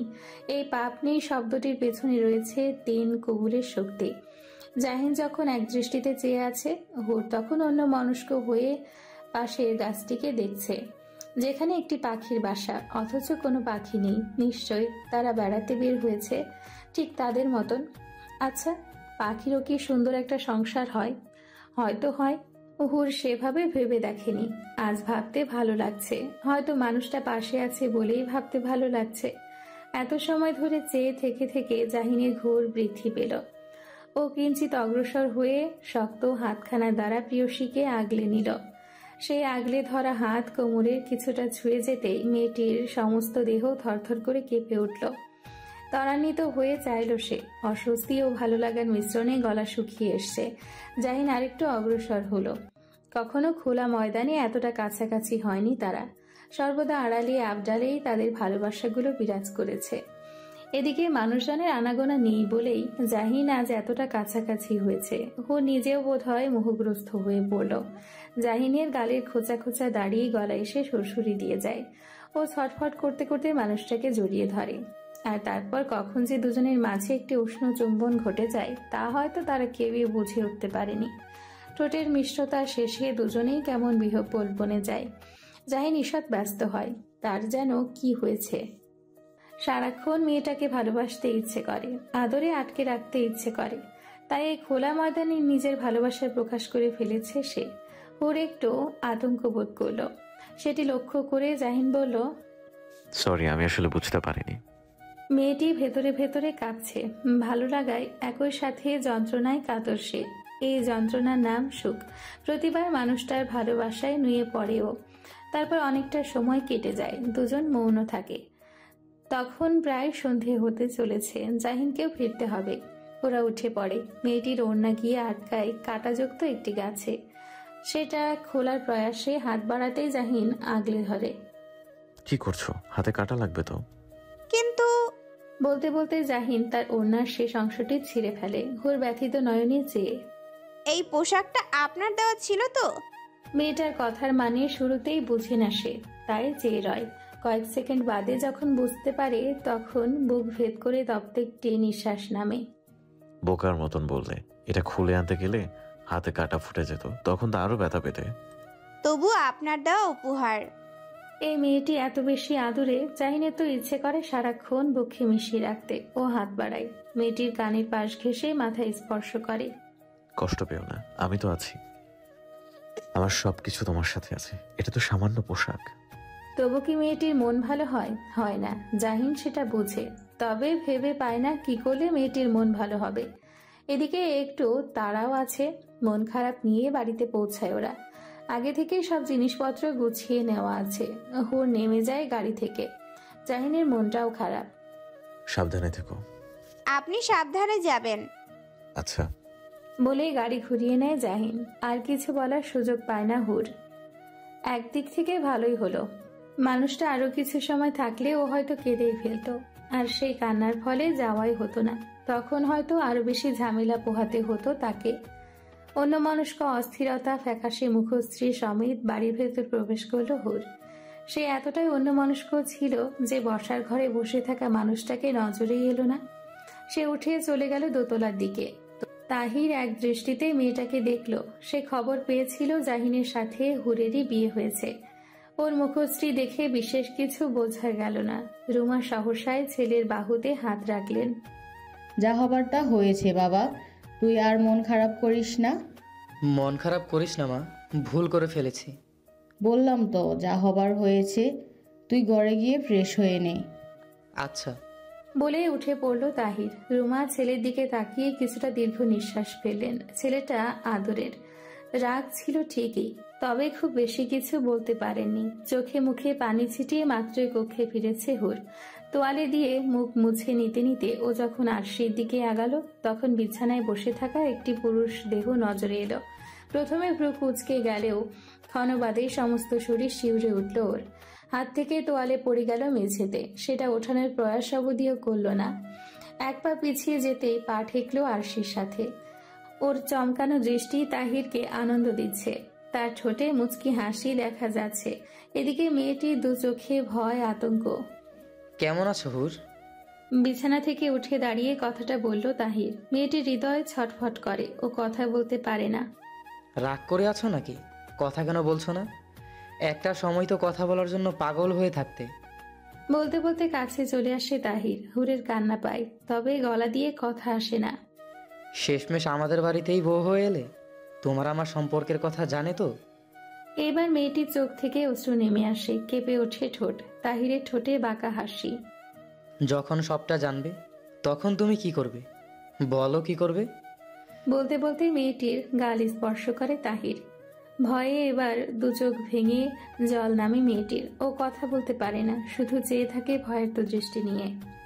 সেও কক্ষ আটকে বসেছিল হুর। তখনই দরজায় নখ পড়ে। ও কথা বলে না, মৌন থাকে। ভয়ে বিছানার সাথে লেগে যায় পিঠ। দু চোখ ভিজে অশ্রুতে। তাহিরের বলা কথাগুলো কানে এসে বাজতে থাকে। সম্পর্ক ভাঙার রিমঝিম শব্দ ভেতরটাকে দহন দেয়। কম্পন ধরে শরীরে, তবুও ওঠার সাহস পায় না, এমনকি কথাও বলে না। বসে থাকে হাঁটুতে মুখ গুজে। এবার দরজায় নখের সাথে সাথে বেজে ওঠা কণ্ঠটাও। হুর, দরজাটা খোলো, দরজাটা খোলো প্লিজ, আমি এসেছি, খোলো প্লিজ। শব্দগুলো কানে পৌঁছানো মাত্রই মেয়েটার বুকের ভেতর থাকা ভয়ের দল আরো বেশি করে আন্দোলন করে। ও কয়েক মুহূর্ত দ্বিধায় ভোগে। তারপর দ্বিধা ভেঙে ছুটে আসে দরজার কাছে।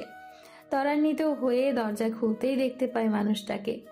মেয়েটি নিজেকে ধরে রাখতে পারে না, লুটিয়ে পড়ে সেও মানুষটার বুকে। শক্ত হাতে চেপে ধরে শার্ট। এই আলিঙ্গন জাহিনের হৃদয়কে স্পর্শ করে যায়।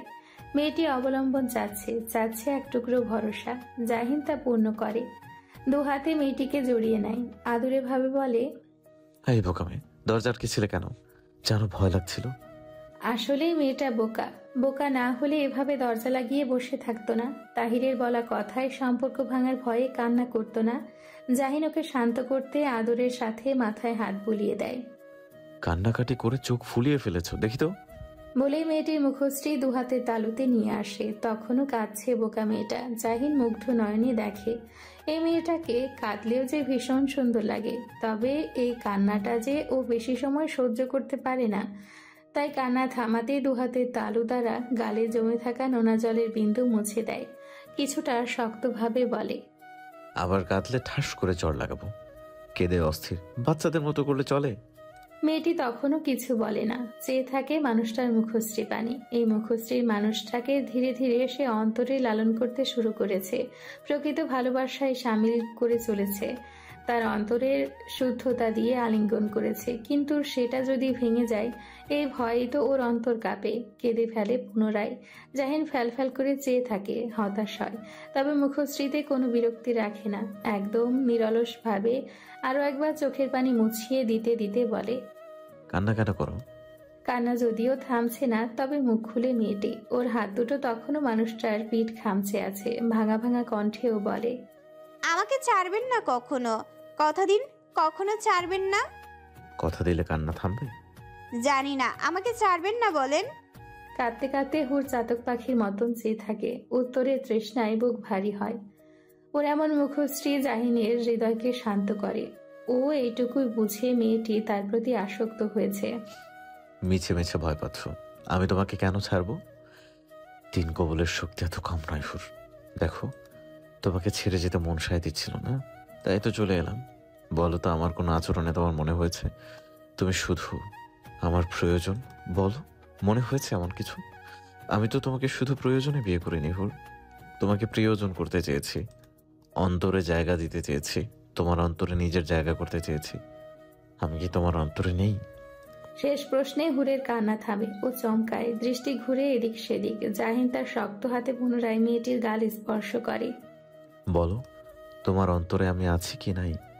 এই ছোট্ট প্রশ্নের জবাব ছোট্ট অর্থেই দেওয়া সম্ভব, তবু মেয়েটি দ্বিধায় ডুবে। মিথ্যা জবাব দিবে না সে, তাই চোখ বন্ধ করে। অন্তরকে প্রশ্ন করে এই মানুষটার স্থান নিয়ে। উত্তরটি মিলে যায় তক্ষুনি। এই মানুষটার স্থান তার অন্তরে রয়েছে। যে মানুষটাকে দুচোখে হারায় সে, সেই মানুষটার স্থান তো অন্তরেই থাকবে। ও চোখ মেলে চায়, চোখে তখনও বিন্দু বিন্দু জল। হাতের বাঁধন আরো বেশি শক্ত করে ও। মাথা থাকে প্রিয় স্বামীর বুকে। জবাবে বলে, আপনি আমার অন্তরে আছেন, সব সময় থাকবেন, কোথাও হারাবেন না। ঠিক এই জবাবটি চেয়েছিল জাহিন।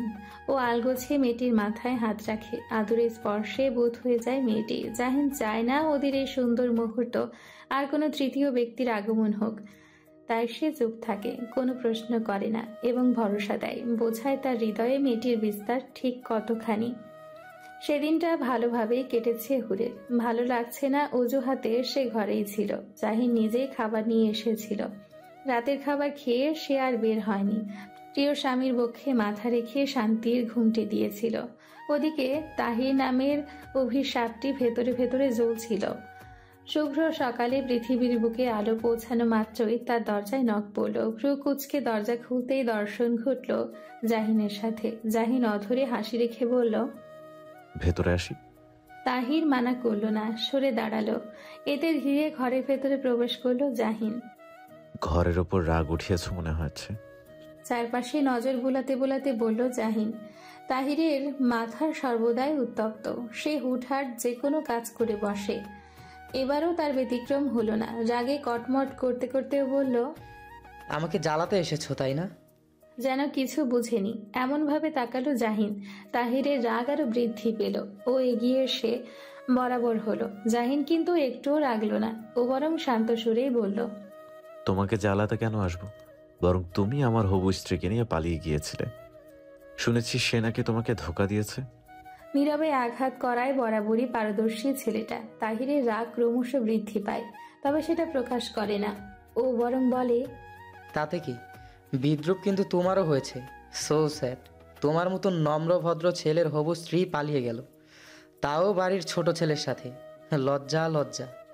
তাহিরের দৃষ্টি ও কণ্ঠে বিদ্রুপ। ছোট থেকে জাহিনকে সহ্য করতে পারে না সে। জাহিনের প্রিয় সব কিছুতেই ওর নজর। যদিও এবার ঘটনা উল্টোই হয়েছে। জাহিন হেসে এগিয়ে আসে। তাহিরের শার্টের কলার ঠিক নেই, সেটাই ঠিক করে দিয়ে দুবাহুতে স্পর্শ করে। আমি কিন্তু রাগ করিনি, বরং কষ্ট হচ্ছে তুমি ধোকা খেয়েছো বলে। তাহির রাগে ফোঁসফোঁস করে ওঠে। এদিকে বিজয়ের হাসি নিয়ে প্রস্থান করে জাহিন। ফিওনার সাথে ওর বিয়ের বিষয়টা ছিল ছোট্ট একটা গেম, যা তাহির টেরও পায়নি। তাহির থাকাকালীন সময়ে হুরের সাথে ওর বিয়েটা অসম্ভব হয়ে উঠত, তাই ফিওনার সাথে বিয়ের নাটকটা করে সে। তাহির ভেবেছিল তার জালে পা দিয়েছে ফিওনা, অথচ বিষয়টা ছিল উল্টো। ফিওনা নয়, বরং তাহিরই জালে পা দিয়েছিল। যে জালটা ছিল স্বয়ং জাহিনের। ও এমনই, রাগ দেখাবে না, উঁচু গলায় কথাও বলবে না, নীরবে নিজের কাজটি করে ফেলবে, অথচ শত্রুপক্ষ টেরও পাবে না। সকালে নাস্তাটি নাকচ করার কোনো উপায় নেই। জাহিন বুঝে হুরের অস্বস্তি হয়, তবুও চায় মেয়েটি স্বাভাবিক হোক, সেটাও নিজ থেকে। একই সাথে উপলব্ধি করুক তিন কবুলের শক্তিকে। রুমার সাথে গতরাতে কথা হয়েছে, তিনি জানিয়েছেন তাহির নিজের ভুলটি উপলব্ধি করতে পেরেছে। তাছাড়া ওই মেয়েটিও তো ধোঁকা দিয়েছে। এর কারণটি অবশ্য কেউ জানে না। সব শুনে জাহিন স্বাভাবিকই থেকেছে। ও চাচ্ছে না তাহির কিংবা হুরের সম্পর্কে কথাটা আর কোথাও জানাজানি হোক। এমনটি হলে হুরকে হয়তো পরবর্তীতে ছোট হতে হবে, তাই সে চুপ থেকেছে। এমনকি সিদ্ধান্ত নিয়েছে মেয়েটিকে নিয়ে ঢাকায় থাকবে। নাস্তার টেবিলে বসে এসবই ভাবছিল, তখনই রুমা ডাকলেন। খাচ্ছ না কেন জাহিন, মন খারাপ তোমার? দৃষ্টি মেলে তাকায় জাহিন, ছোট্ট করে বলে, না, তবে একটা কথা ভেবেছি। কি? ঢাকায় ফিরবো, সাথে হুরকেও নিব। এ কথায় ডাইনিং এর পরিবেশ নীরব হয়। তাহির ভ্রুকুচকে তাকায়, শান্ত সুরে জাহিন বলে, কাজের চাপ তো বেড়েছে, দেখা যাবে ঠিক মতন আসতেও পারছি না। তার থেকে ভালো ও বরং আমার কাছে থাক। এই বিষয়ে ভদ্রমহিলার কিছুটা অনাগ্রহ রয়েছে। জাহিন ছোট থেকেই ঢাকায় বড় হয়েছে, খুব একটা পিছুটা নেই তার, তাই বাড়িতে ফিরে না বললেই চলে। তিনি ভেবেছিলেন বইয়ের টানে হলেও এখন থেকে ছেলেটা বাড়ি ফিরবে, কিন্তু সেই পথটিও বন্ধ হবার উপক্রম। তিনি হতাশ হয়ে পড়লেন, তবে কিছু করার নেই। তাহিরের করা অন্যায়টি তার হৃদয়কে এখনো দহন দেয়। জাহিনও হয়তো মন থেকে তাহিরকে ক্ষমা করতে পারছে না। বাড়িতে অবস্থান করলে দুই ভাইয়ের মাঝে দ্বন্দ্ব তৈরি হওয়ার সম্ভাবনাও রয়েছে। সবকিছু মিলিয়ে তিনি বলেন, ঠিক আছে, তুমি যেটা ভালো মনে করো। পুরো ঘটনায় তাহির আর হুর চুপ ছিল, দুজনে কেউই কথা বলেনি। তবে মনে মনে হুর স্বস্তি বোধ করে, এখানে থাকলে তাহিরের মুখোমুখি হতে হবে, এতে করে ওর অন্তরে ভয়টি আরো বাড়বে। বিষয়টি ভেবে নিয়ে মনে মনে জাহিনের প্রতি কৃতজ্ঞ হলো হুর। সবকিছু ভেবে চিন্তে সিদ্ধান্ত নিয়েছে জাহিন। ও চাইলে তাহির আর হুরের অতীত নিয়ে খোলামেলা কথা বলতে পারে, কিন্তু এখানেও একটা ভয় রয়েছে। ওদের সম্পর্কটা সবে একটু একটু করে প্রস্ফুটিত হচ্ছে। এই সময়ে অতীত খোলামেলা হলে দুজনের মাঝে দূরত্ব তৈরি হওয়ার সম্ভাবনা রয়েছে। হুর হয়তো ভাববে জাহিন তাকে মন থেকে মেনে নিতে পারছে না, অথবা নিজেকে ছোট মনে করবে সে। তাইও চায় যদি বিষয়গুলো সামনে আনতেই হয় তবে সেটা হুরই আনুক। এমন তো নয় সে কিছু জানে না, ও তো জেনে বুঝেই মেয়েটিকে ভালোবেসেছে।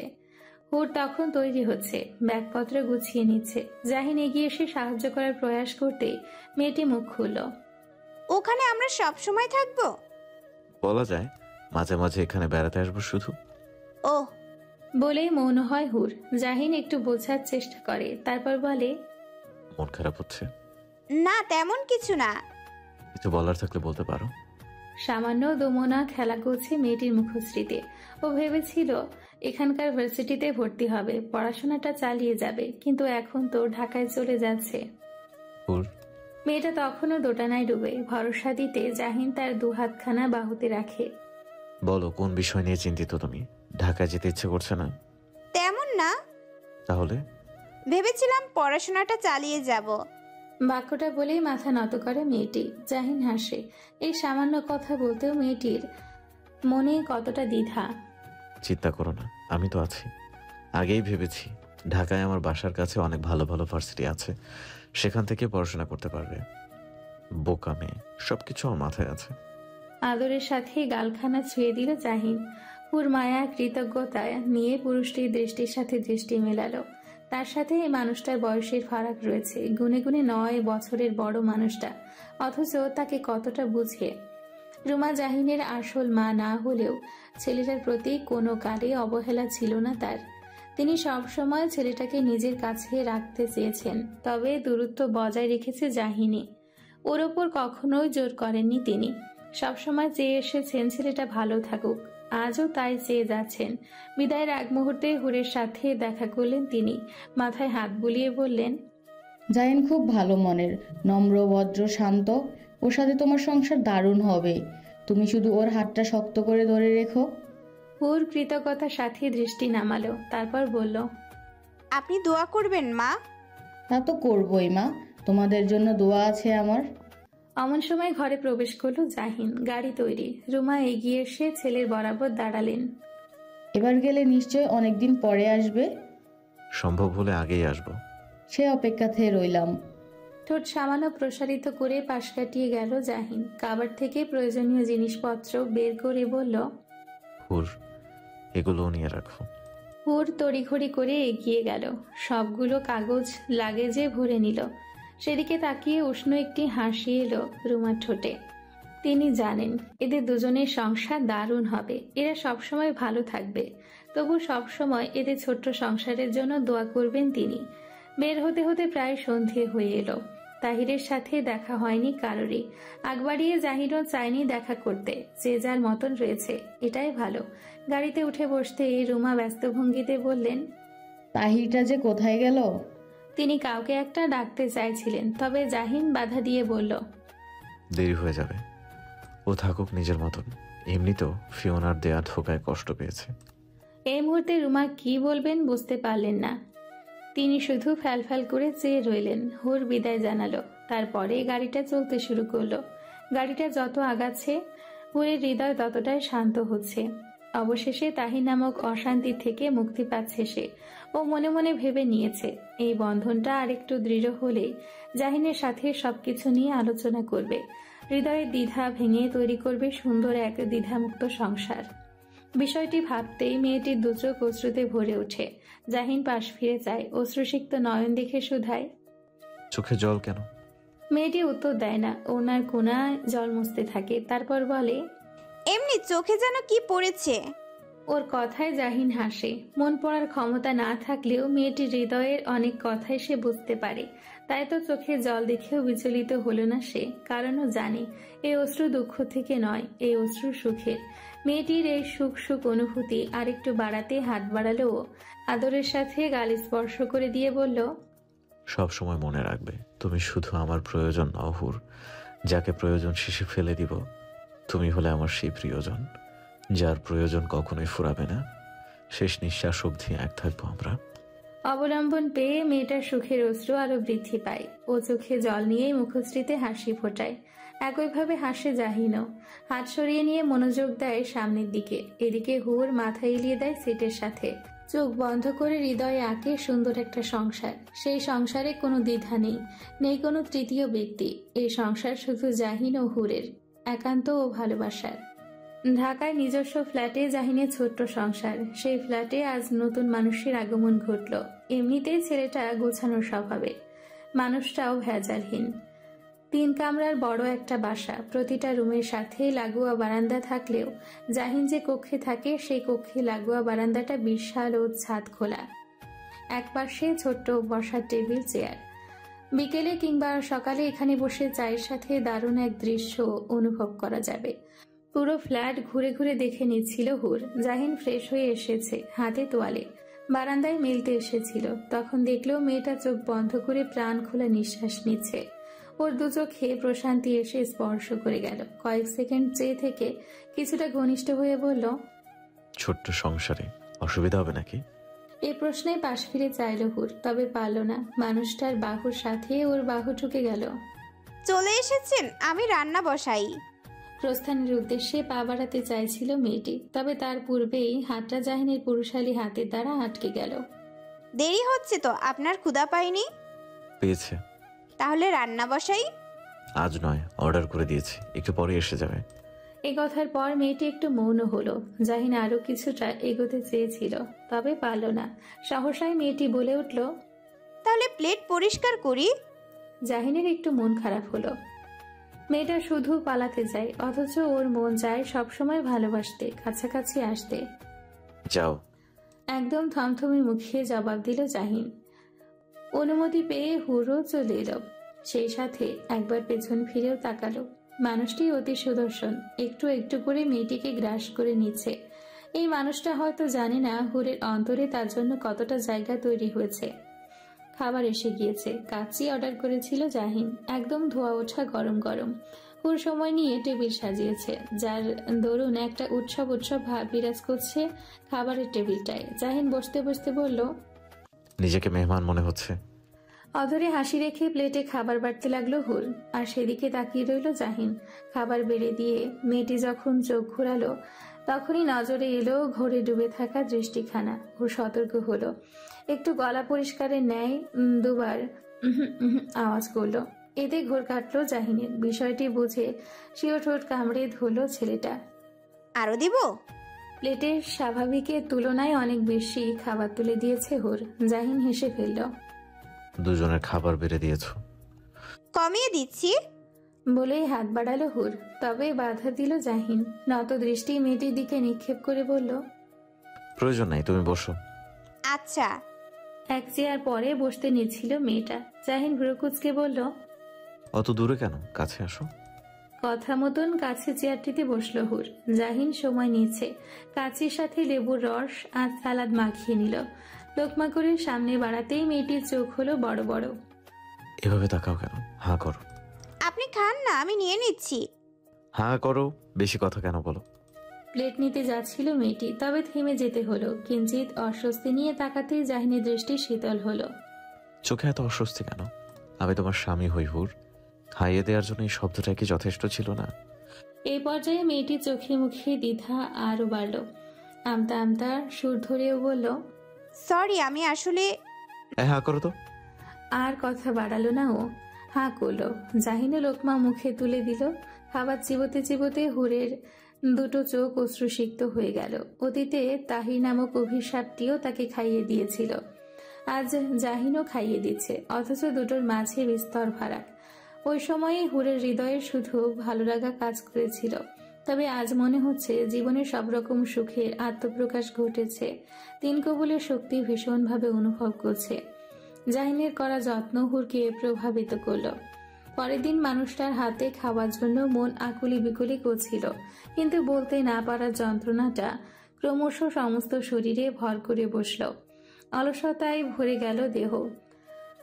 ব্যবসায়িক কাজে জাহিনকে বের হতে হয়েছে। সে সকাল সকাল চলে গিয়েছে। লাঞ্চের আগে কল করেছিল, ঠিক মতন খেতে বলেছে, হুর সম্মতি জানিয়েছিল।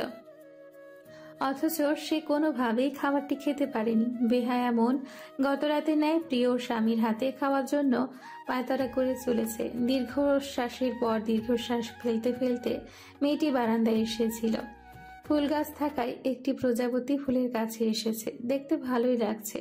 ওর আগ্রহ হলো। প্রজাপতিখানা ছুঁয়ে দেখার লোকটি সামলাতে পারল না।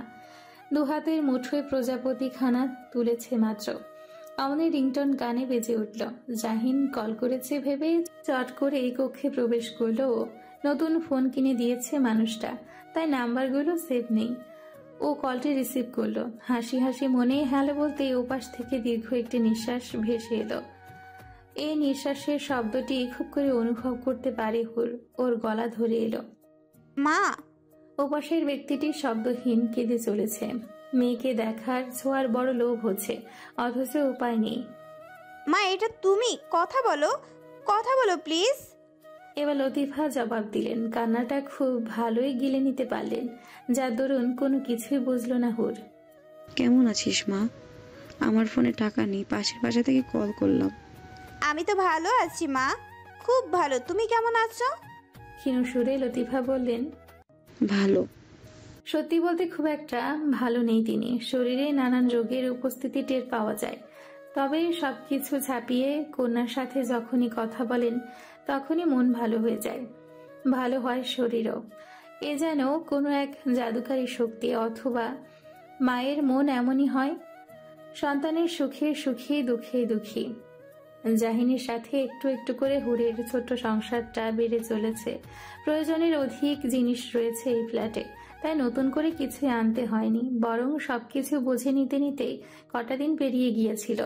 মাঝেই মেয়েটিকে বাসার কাছাকাছি একটি ভার্সিটিতেও ভর্তি করিয়েছে জাহিন। তবে সময় হয়নি কোথাও ঘুরতে যাওয়ার, প্রচুর ব্যস্ততার মাঝে চলছে জীবন। সকালে উঠে অফিসে যাওয়া, লাঞ্চের আগে কল দিয়ে খোঁজ নেওয়া, রাতে ফেরার আগে জিজ্ঞেস করা কিছু আনতে হবে কিনা।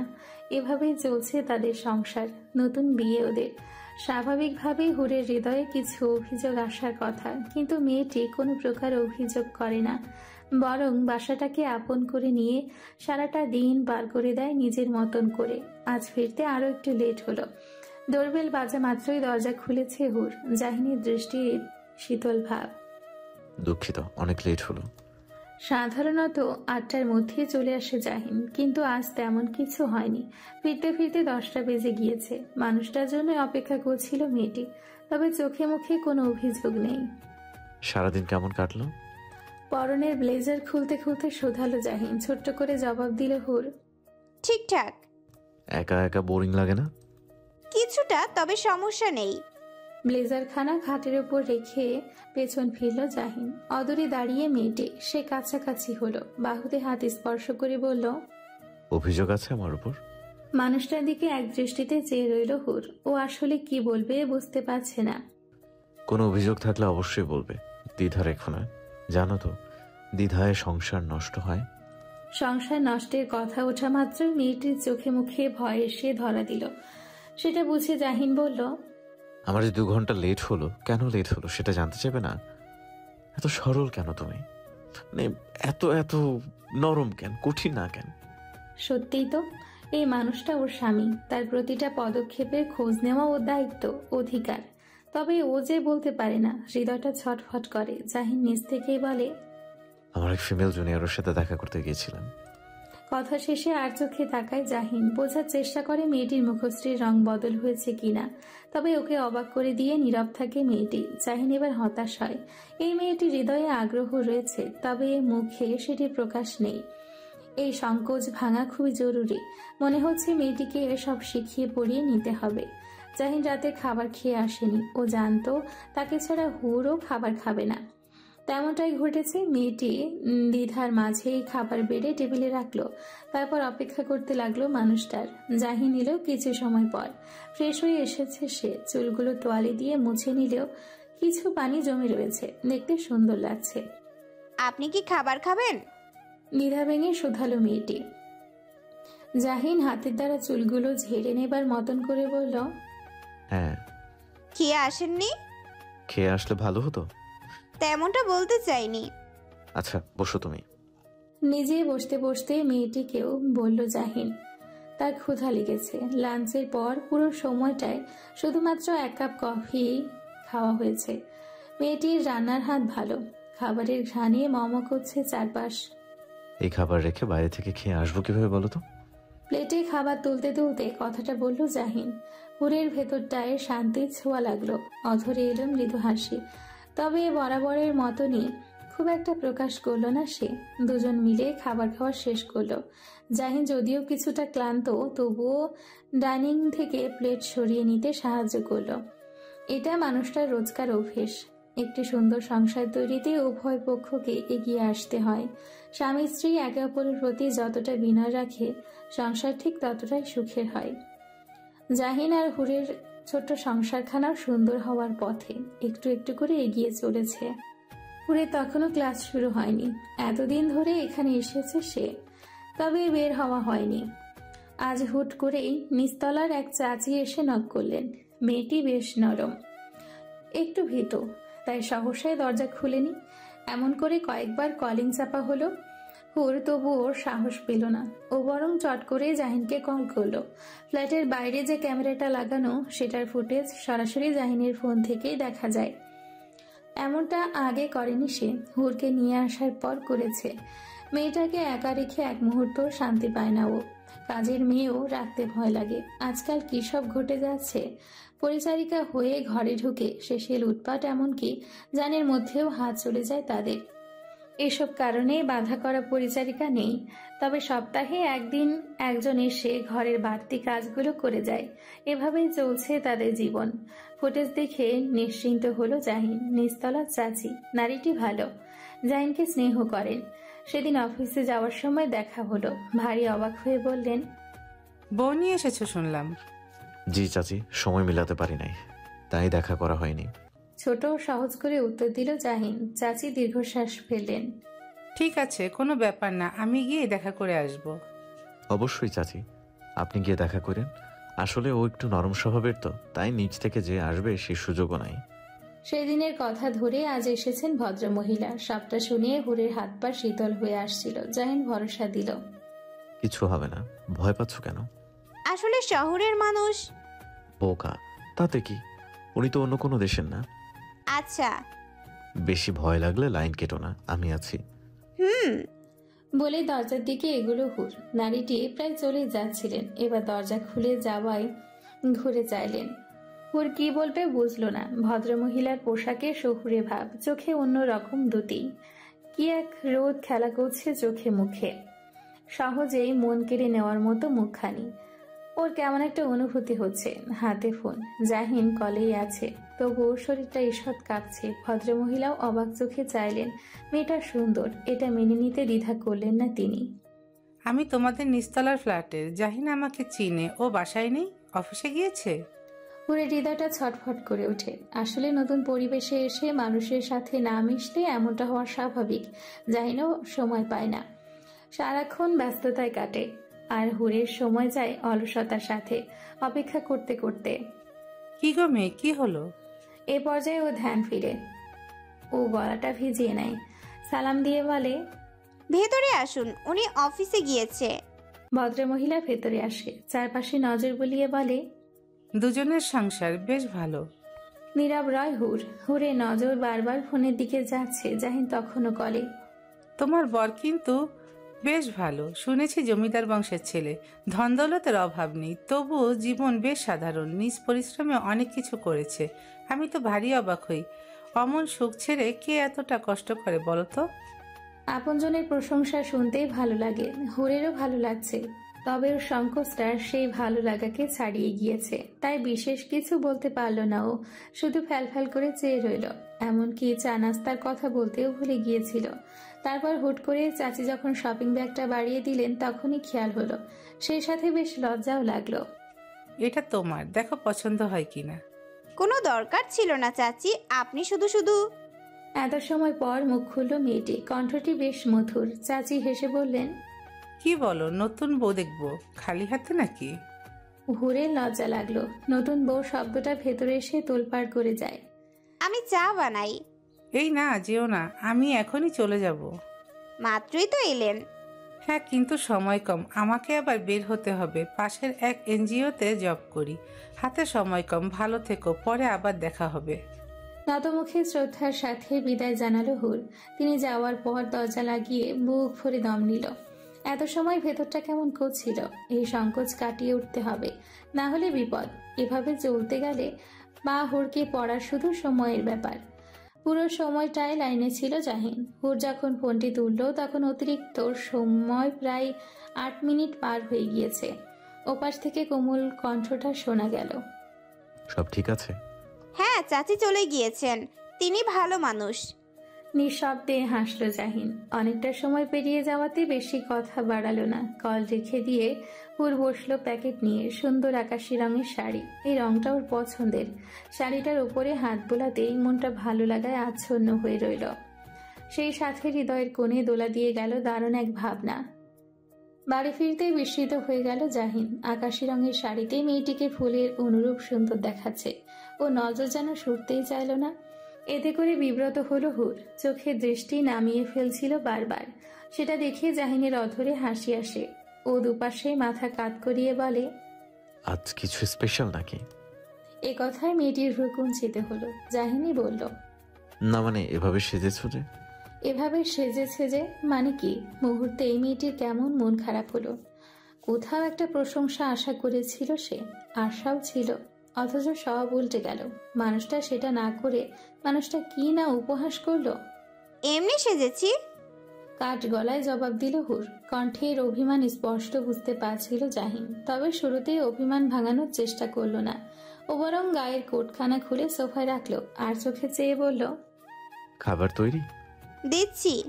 বলে এগিয়ে গেল মেয়েটি। জাহিন আনমনি হাসলো। মেয়েটি খাবার পরিবেশন করলো, তবে তার মন খারাপ তখনও গেল না। জাহিন হাত মুখ ধুয়ে এসে খাবার টেবিলে বসলো। আয়োজন ভালো, প্রতিটা পদ থেকে দারুণ ঘ্রাণ আসছে। প্লেটে খাবার তুলে নিয়ে জাহিন বলল, তুমি খাবে না? খিদে নেই। কেন? এমনি। ও। তারপর কোনো কথা নেই, জাহিন খেতে শুরু করলো। মানুষটার এমন বদল মেয়েটিকে নাড়িয়ে দিল। সব তো ঠিক ছিল, তবে কি হলো হুট করে?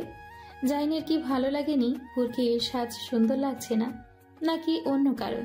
ওর ভেতরটা কেমন হু হু করে ওঠে। চোখ থেকে নেমে আসে জল, সেটা আড়াল করতে উঠে যায় বাহানা দিয়ে। কক্ষে ফেরার পর কয়েক সেকেন্ড পেরিয়ে যায়, জাহিন এলো না। ওর ভেবেছিল এসব বুঝি মজা, কিন্তু না, মানুষটা আজ কেমন যেন হয়ে গিয়েছে। ওর চোখ থেকে জল নেমে এলো, তখনই চেনা কণ্ঠটা বলে উঠল, মেঝেতে যেন না পড়ে। মুখের কথায় কাজ হলো না, জল গড়িয়ে পড়লো ঠিকই। অভিমানী কণ্ঠটা প্রথমবারের মতন অভিমান করে বলল, পড়লে কি হবে? কি হবে সেটা তো বললে নয়, বরং দেখাতে হবে। জাহিনের শক্তপোক্ত হাতখানা মেয়েটিকে টেনে নিল নিজ বাহুতে। হুরের হৃদয় ছটফট করে উঠল, চোখে দৃষ্টি রইল নত। হাই মে, চোখে পানি কেন আসে? ভীষণ প্রত্যাশা নিয়ে কোনো কিছু করার পর বিপরীত প্রতিক্রিয়া এলে মন ভেঙে যায়। হুরের মনটা আসলে ভেঙে গিয়েছে। জাহিনও থুতনি ধরে উঁচু করায়, এতে করে চোখে জল আর স্পষ্ট হয়। সেটা অন্য হাতের সাহায্যে মুছে দিয়ে বলে, এতদিনে অভিমান হলো তবে? জবাব আসে না। জাহিন বোঝে অভিমান হয়েছে। এই অভিমানের দরকার আছে আসলে।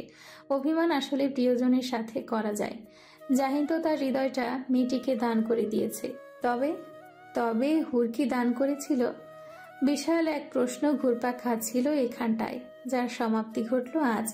হুরের হৃদয়ে অভিমান জমেছে, অর্থাৎ জাহিনকে সে প্রিয়জন মানতে পেরেছে। এই অপেক্ষায় ছিল জাহিন। বিধাতা এতদিনের অপেক্ষার অবসান ঘটালেন। জাহিনের বাহু থেকে নিজেকে ছাড়ানোর চেষ্টা করল হুর, তবে পারল না। পুরুষটি আরো বেশি শক্ত করে ধরল তাকে, এক হাতে নিজের বক্ষের সাথে মিশিয়ে নিয়ে বলল, এমন সাজার পর পাগল করে দিয়ে এখন পালাতে চাইছো কেন? এমনি সেজেছিলাম, কোনো কারণ নেই। মিথ্যা, এমনি এমনি তো সাজনি। না, সত্যি এমনি সেজেছি।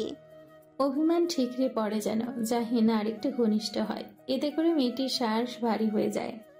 আমার কাজ আছে। আমারও আছে। তো ছাড়েন। ছাড়বো না। কেন? কারণ কাজটা তুমি ছাড়া হবে না।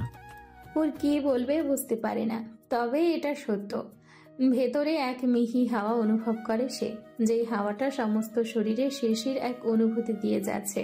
জাহিনের পুরুষালী হাতের আঙ্গুলগুলো ক্রমশই মেয়েটির ঠোঁটের কাছে এগিয়ে যাচ্ছে। যত আগাচ্ছে হুরের হৃদয় ততই আন্দোলিত হচ্ছে। আই থিঙ্ক তোমার চোখ বন্ধ করা উচিত, তাহলে লজ্জা পাবে।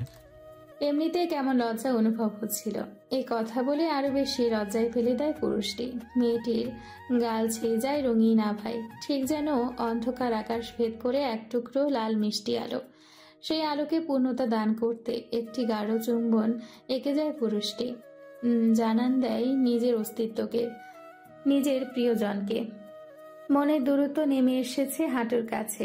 আর একটু অপেক্ষা, তারপরেই সব সুন্দর হবে। এমনই এক সুখী মন নিয়ে বারান্দায় এসে দাঁড়িয়েছিল হুর। রোদের বিন্দুগুলো ত্বক স্পর্শ করে যাচ্ছিল। অল্প বাতাসে উঠছিল কিছু অবাধ্য চুল। ভালো লাগছিল। কিছু সময় নিজেকে দিতে হয়, একান্তভাবে অনুভব করতে হয়। এই সময়টা শুধু নিজের। পৃথিবীর সবার প্রবেশই এখানে নিষিদ্ধ। নিষিদ্ধ এই সময়টায় হুর ভাবছিল তার অতীত, বর্তমান আর ভবিষ্যৎ। খুব দ্রুত নিজেকে মেলে দিবে সে, যেখানে জাহিন জানবে সব সত্য, আর মুক্ত হবে হুর। সেই সত্য শোনার পর জাহিনের প্রতিক্রিয়া কেমন হবে তা নিয়ে একটু সন্দিহান থাকলেও ও নিশ্চিত মানুষটা তাকে ছাড়বে না, কোনো কিছুর বিনিময়েই না। বিকেলের এই সুন্দর মুক্ত আবহাওয়ায়ও যখন নিজেকে নিয়ে ভাবছিল, তখনই মেজাজ তপ্ত করে দিয়ে কলিং বেল বেজে উঠল। ঈষৎ বিরক্ত জাগলো মেয়েটির ললাটে। মেলে রাখা ওড়নাটা ভালো মতন টেনে নিয়ে ফিরল বসার ঘরে। ততক্ষণে আগন্তুক বেশ কবার নক করে ফেলেছে। এমন বেহাল দশা দেখে মেয়েটির বিরক্তি বাড়ে, সেই সাথে কিছুটা চিন্তাও হয়। ও যখন দরজা লাগানো দূরবীনের কাছে চোখ রাখতে যাবে, তখনই ওপাশে থাকা ব্যক্তিটির কণ্ঠ ভেসে আসে। হুর, দরজা খোলো, দ্রুত খোলো। যেন কোনো শিকারই তাড়া করে আর শিকার বাঁচার চেষ্টা করছে। মেয়েটি ভাবনার অতলে হারিয়ে যাবে যাবে, অমনি ওপাশের কণ্ঠটা পুনরায় বাজে। দরজা খোলো প্লিজ। ধ্যান ফিরে মেয়েটির, তড়িঘড়ি করে দরজা খুলে দেয়। ওপাশের ব্যক্তিটির নিঃশ্বাস যেন ভার হয়েছিল, দরদর করে ঘামছে তখনও। ঠিক আছো তুমি? দরজায় দাঁড়িয়ে প্রশ্ন করে জাহিন। হুর বিস্মিত হয়, চেয়ে থাকে অপলক ভাবে। কথা বলছো না কেন? ঠিক আছো তো তুমি? কিছুটা ভয় মেশানো তার গলায়, চিন্তা খেলা করছে মুখশ্রীতে। হুর জবাব না দিয়ে তাকিয়ে থাকে। জাহিন যেন ধৈর্য হারায়। দুহাতে বাহু স্পর্শ করা ছিল, এখন মেয়েটিকে বুকের সাথে মিশিয়ে নেয়। সেই স্পর্শে কেঁপে উঠে মেয়েটি। জাহিনের হৃদয় স্বাভাবিক নেই, অসম্ভব ভাবে লাফাচ্ছে। ও আলগোছে মানুষটার পিঠে হাত রাখে, ধীরে শোধায়, এমন অস্থির হয়ে আছেন কেন? কি হয়েছে? এই প্রশ্নের উত্তর জাহিন দেয় না। ও পাল্টা শোধায়, কল রিসিভ করছিলে না কেন? ফোন কোথায়? ফোন বলতে গিয়ে আটকায় মেয়েটি। কোথায় রেখে এসেছে তা আসলে মনে নেই, বোধ হয় মিউট করা কিংবা চার্জ হারিয়ে অফ হয়ে আছে। মেয়েটির অবস্থা দেখে ঘটনা বুঝতে পারে জাহিন, নিজেকে শান্ত করে। তৈরি হয়ে নাও। কেন? কোথায় যাব? গ্রামে। কেন? একটু দরকার। কিন্তু কি দরকার?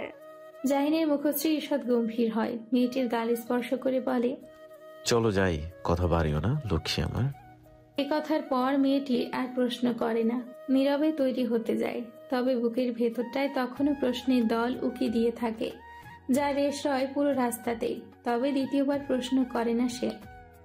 অনেকদিন পর বাড়ি ফেরার বিশেষ এক আনন্দ হুরকে জাপটে ধরেছিল।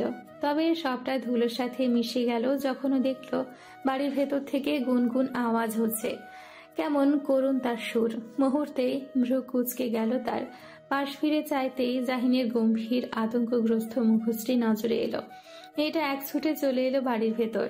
পাড়া চাচিরা সব দলে দলে বসে আছেন, কেউ কেউ চোখে জল ফেলছেন, কেউ কেউ মুখশ্রী গম্ভীর করে আছেন। সব কেমন ঝাপসা হয়ে আসে। হুরের পা থমকায়, হৃদয় চমকায়। ও যন্ত্রের ন্যায় এগিয়ে যায়। চাচিরা কি সব বলতে থাকেন, কেউ কেউ হাতখানা মাথায় স্পর্শ করেন। কিন্তু সেসব কি মেয়েটিকে স্পর্শ করতে পারে? পারে না।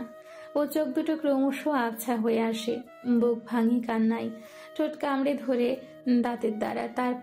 তারপর অস্পষ্টভাবে আওড়ায়, মা, মা গো। ভেতর থেকে কোনো শব্দ আসে না। ঝাপসা দৃষ্টিতে মাটিতে শায়িত এক টুকরো সাদা কাপড় দেখতে পায়। ওর ভেতর মুচড়ে আসে, চিৎকার করে ওঠে, হায় আল্লাহ, আবার আবার আমাকে এতিম করলে তুমি। ইয়া মাবুদ, কোন শাস্তি দিলে আমায়? কোন শাস্তি দিলে তুমি? জাহিনের প্রথমবার এতখানি অসহায় অনুভব করলো। মেয়েটিকে কিভাবে সান্ত্বনা দিবে বুঝতে পারল না। অফিসে থাকাকালীন যখন সংবাদটা পেল, তখনও হৃদয় ভেঙে আসছিল। হুরকে কল করেও লাভ হয়নি, মেয়েটি রিসিভ করেনি। ওর ভয় বাড়ছিল, ভেবেছিল কোনো কিছু ঘটে গিয়েছে। ও ছুটে এসেছে অফিস থেকে। তবে বাসায় ফিরে সব শান্ত দেখে, একটুখানি স্বস্তি মিলেছিল। কিন্তু এখন কি উপায়? কিভাবে মেয়েটিকে সামাল দিবে ও? ওর ভেতরটা হাহাকারে ভরে ওঠে। উন্মাদের মতন কান্নায় ভেঙে পড়ে মেয়েটি। জাহিন দ্রুত ঘরের দিকে এগিয়ে আসে। যতক্ষণে কাছাকাছি হয় ততক্ষণে মেয়েটির প্রাণ যায় যায় অবস্থা। ও দুহাতে আগলে নেওয়ার পরপরই চেতনা হারায় মেয়েটি। আহা, কি করুণ সে দৃশ্য! প্রিয়জন বিয়োগ বড় নিষ্ঠুর হয়। এই দৃশ্য বড় দহনের। এই শোক সহজে নামল না। বাবা হারানোর পর মেয়েটির জীবনের অবলম্বন ছিলেন মা। ও পুরো এতিম ছিল না, কিন্তু এবার যে পুরো এতিম হয়ে গেল। এই শোক মেয়েটিকে শহরে যেতে আটকে দিল। প্রায় একটা সপ্তাহ কেটে গেল মায়ের ঘরটায়। কারো সাথে ভালো মতন কথা হলো না, ঠিকঠাক খাওয়া হলো না। শুধু মায়ের জন্য অশ্রু ঝরাতে থাকলো। প্রিয়তমার এমন শোক দেখে জাহিনের ভেতরটা একটু একটু করে পড়ছিল। ওর সান্ত্বনা কোনোভাবেই কাজে লাগছিল না। এদিকে শহরে ফেরার তাড়া চলে এসেছে। চুলোয় যাক সব ব্যবসা। জাহিন যাবে না বলেই স্থির করেছিল। কিন্তু সবকিছু তো আবেগ ধরে চলে না, কিছু জিনিস বিবেকেও লাগে। ও না গেলে ব্যবসাটা চলছে না। ওখানে যে কত মানুষ কাজ করে, তাদের পেট চলে ওখান থেকে, তাই বাধ্য হয়ে যেতে হবে। কিন্তু হুরকে কোনোভাবেই রাজি করানো যাচ্ছিল না। মেয়েটি 40 দিনের আগে কোথাও নড়বে না বলেই স্থির করেছে। এমন অবস্থায় জোর করার ইচ্ছেও হচ্ছে না। আবার ছেড়ে চলে যাবে, মনটা সেখানেও সায় দিচ্ছে না। ঠিক সেই সময়েই উদয় হলেন রুমা। জাহিন তার নিজের পেটে ধরা সন্তান নয়, তবে মনটা ছেলেটাকে সন্তান হিসেবেই চিনে এসেছে। তাই তিনি ভরসা দিলেন মেয়েটিকে দেখে রাখবেন। সেই ভরসায় সায় দিয়ে সেদিন রাতে শহরে ফিরে গেল জাহিন। হুর পড়ে রইল তার মায়ের ছোট্ট নীড়ে।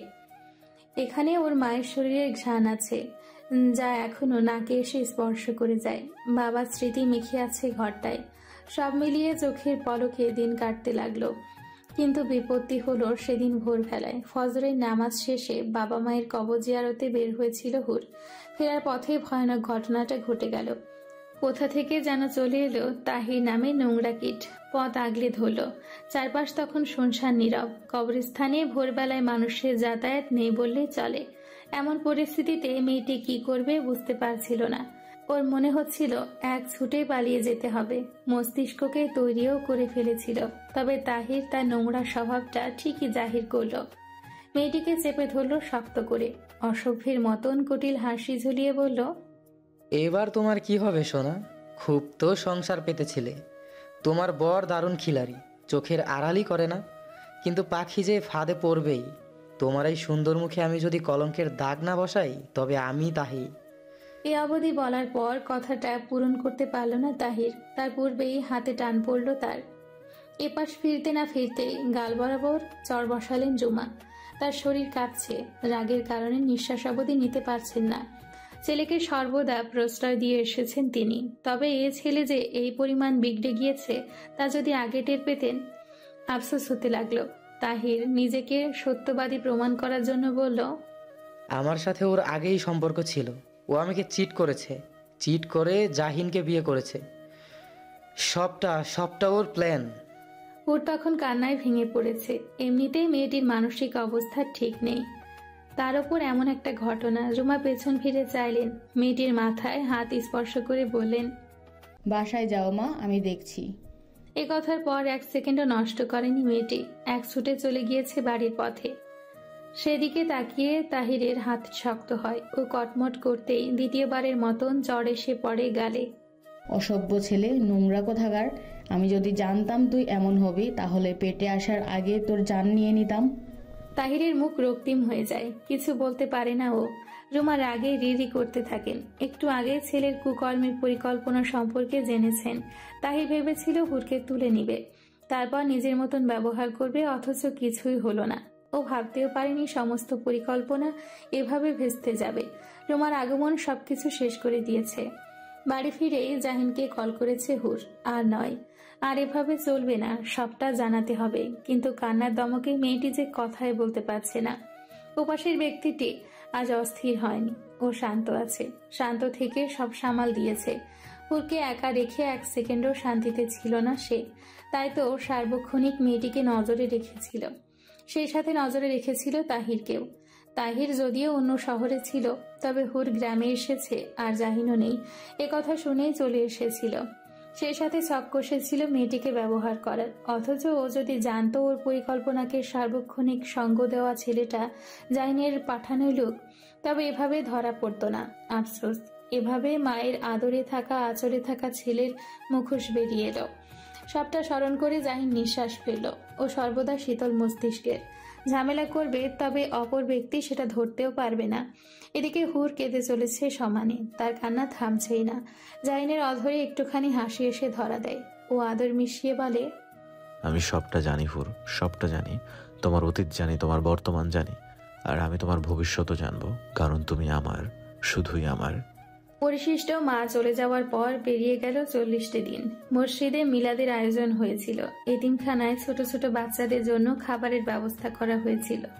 সবশেষে মা বাবার কবর জিয়ারত করে এসেছে হুর। এখন তার হৃদয় কিছুটা শান্ত।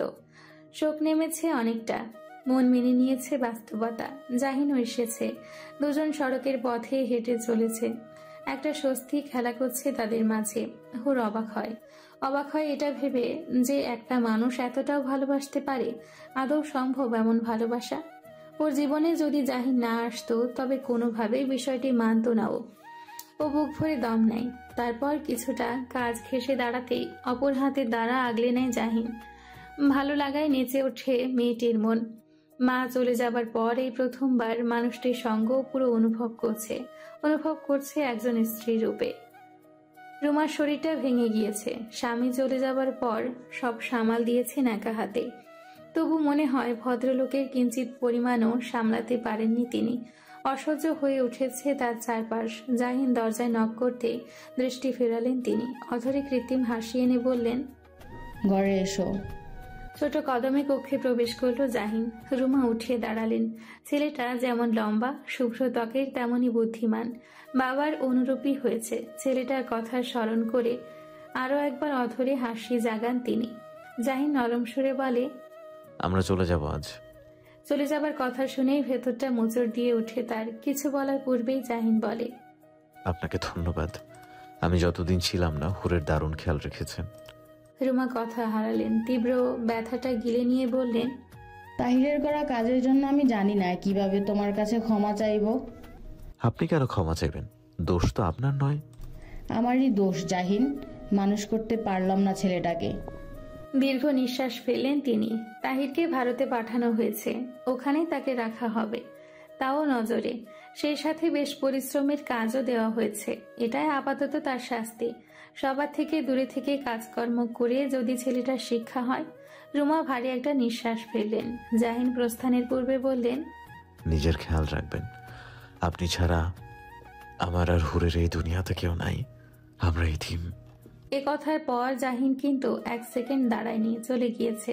এদিকে রুমার বুক হু হু করছে, কান্নায় চোখ ভিজে যাচ্ছে। এই প্রথম ছেলেটা এভাবে বলল, তাকে আপন বলে স্বীকার করলো। এক ছেলের করা অন্যায় যতটা দহন দিচ্ছিল, আরেক ছেলের দেওয়া সম্মানী বুকটা ততখানি শান্ত হয়ে গেল।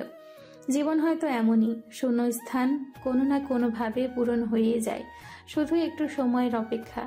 সেদিন রাতে অনাকাঙ্ক্ষিত এক ঘটনা ঘটে গেল। শহরে ফিরতে বেশ অনেকটাই রাত হয়ে গিয়েছে, তাই খাবার অর্ডার করে আনিয়েছিল জাহিন। দুজন খাওয়া দাওয়া শেষ করে ঘুমাতে এসেছে। অনেকটা সময় পেরিয়ে গিয়েছে। জাহিন ঘুমানোর চেষ্টা করছিল, অমনি হুরে নরম হাতখানা শরীর স্পর্শ করে গেল। মুহূর্তেই ভেসে এলো অপেক্ষার সেই সুর, আপনাকে ভালোবাসি। এই প্রথম মেয়েটি ভালোবাসার কথা মুখে স্বীকার করলো।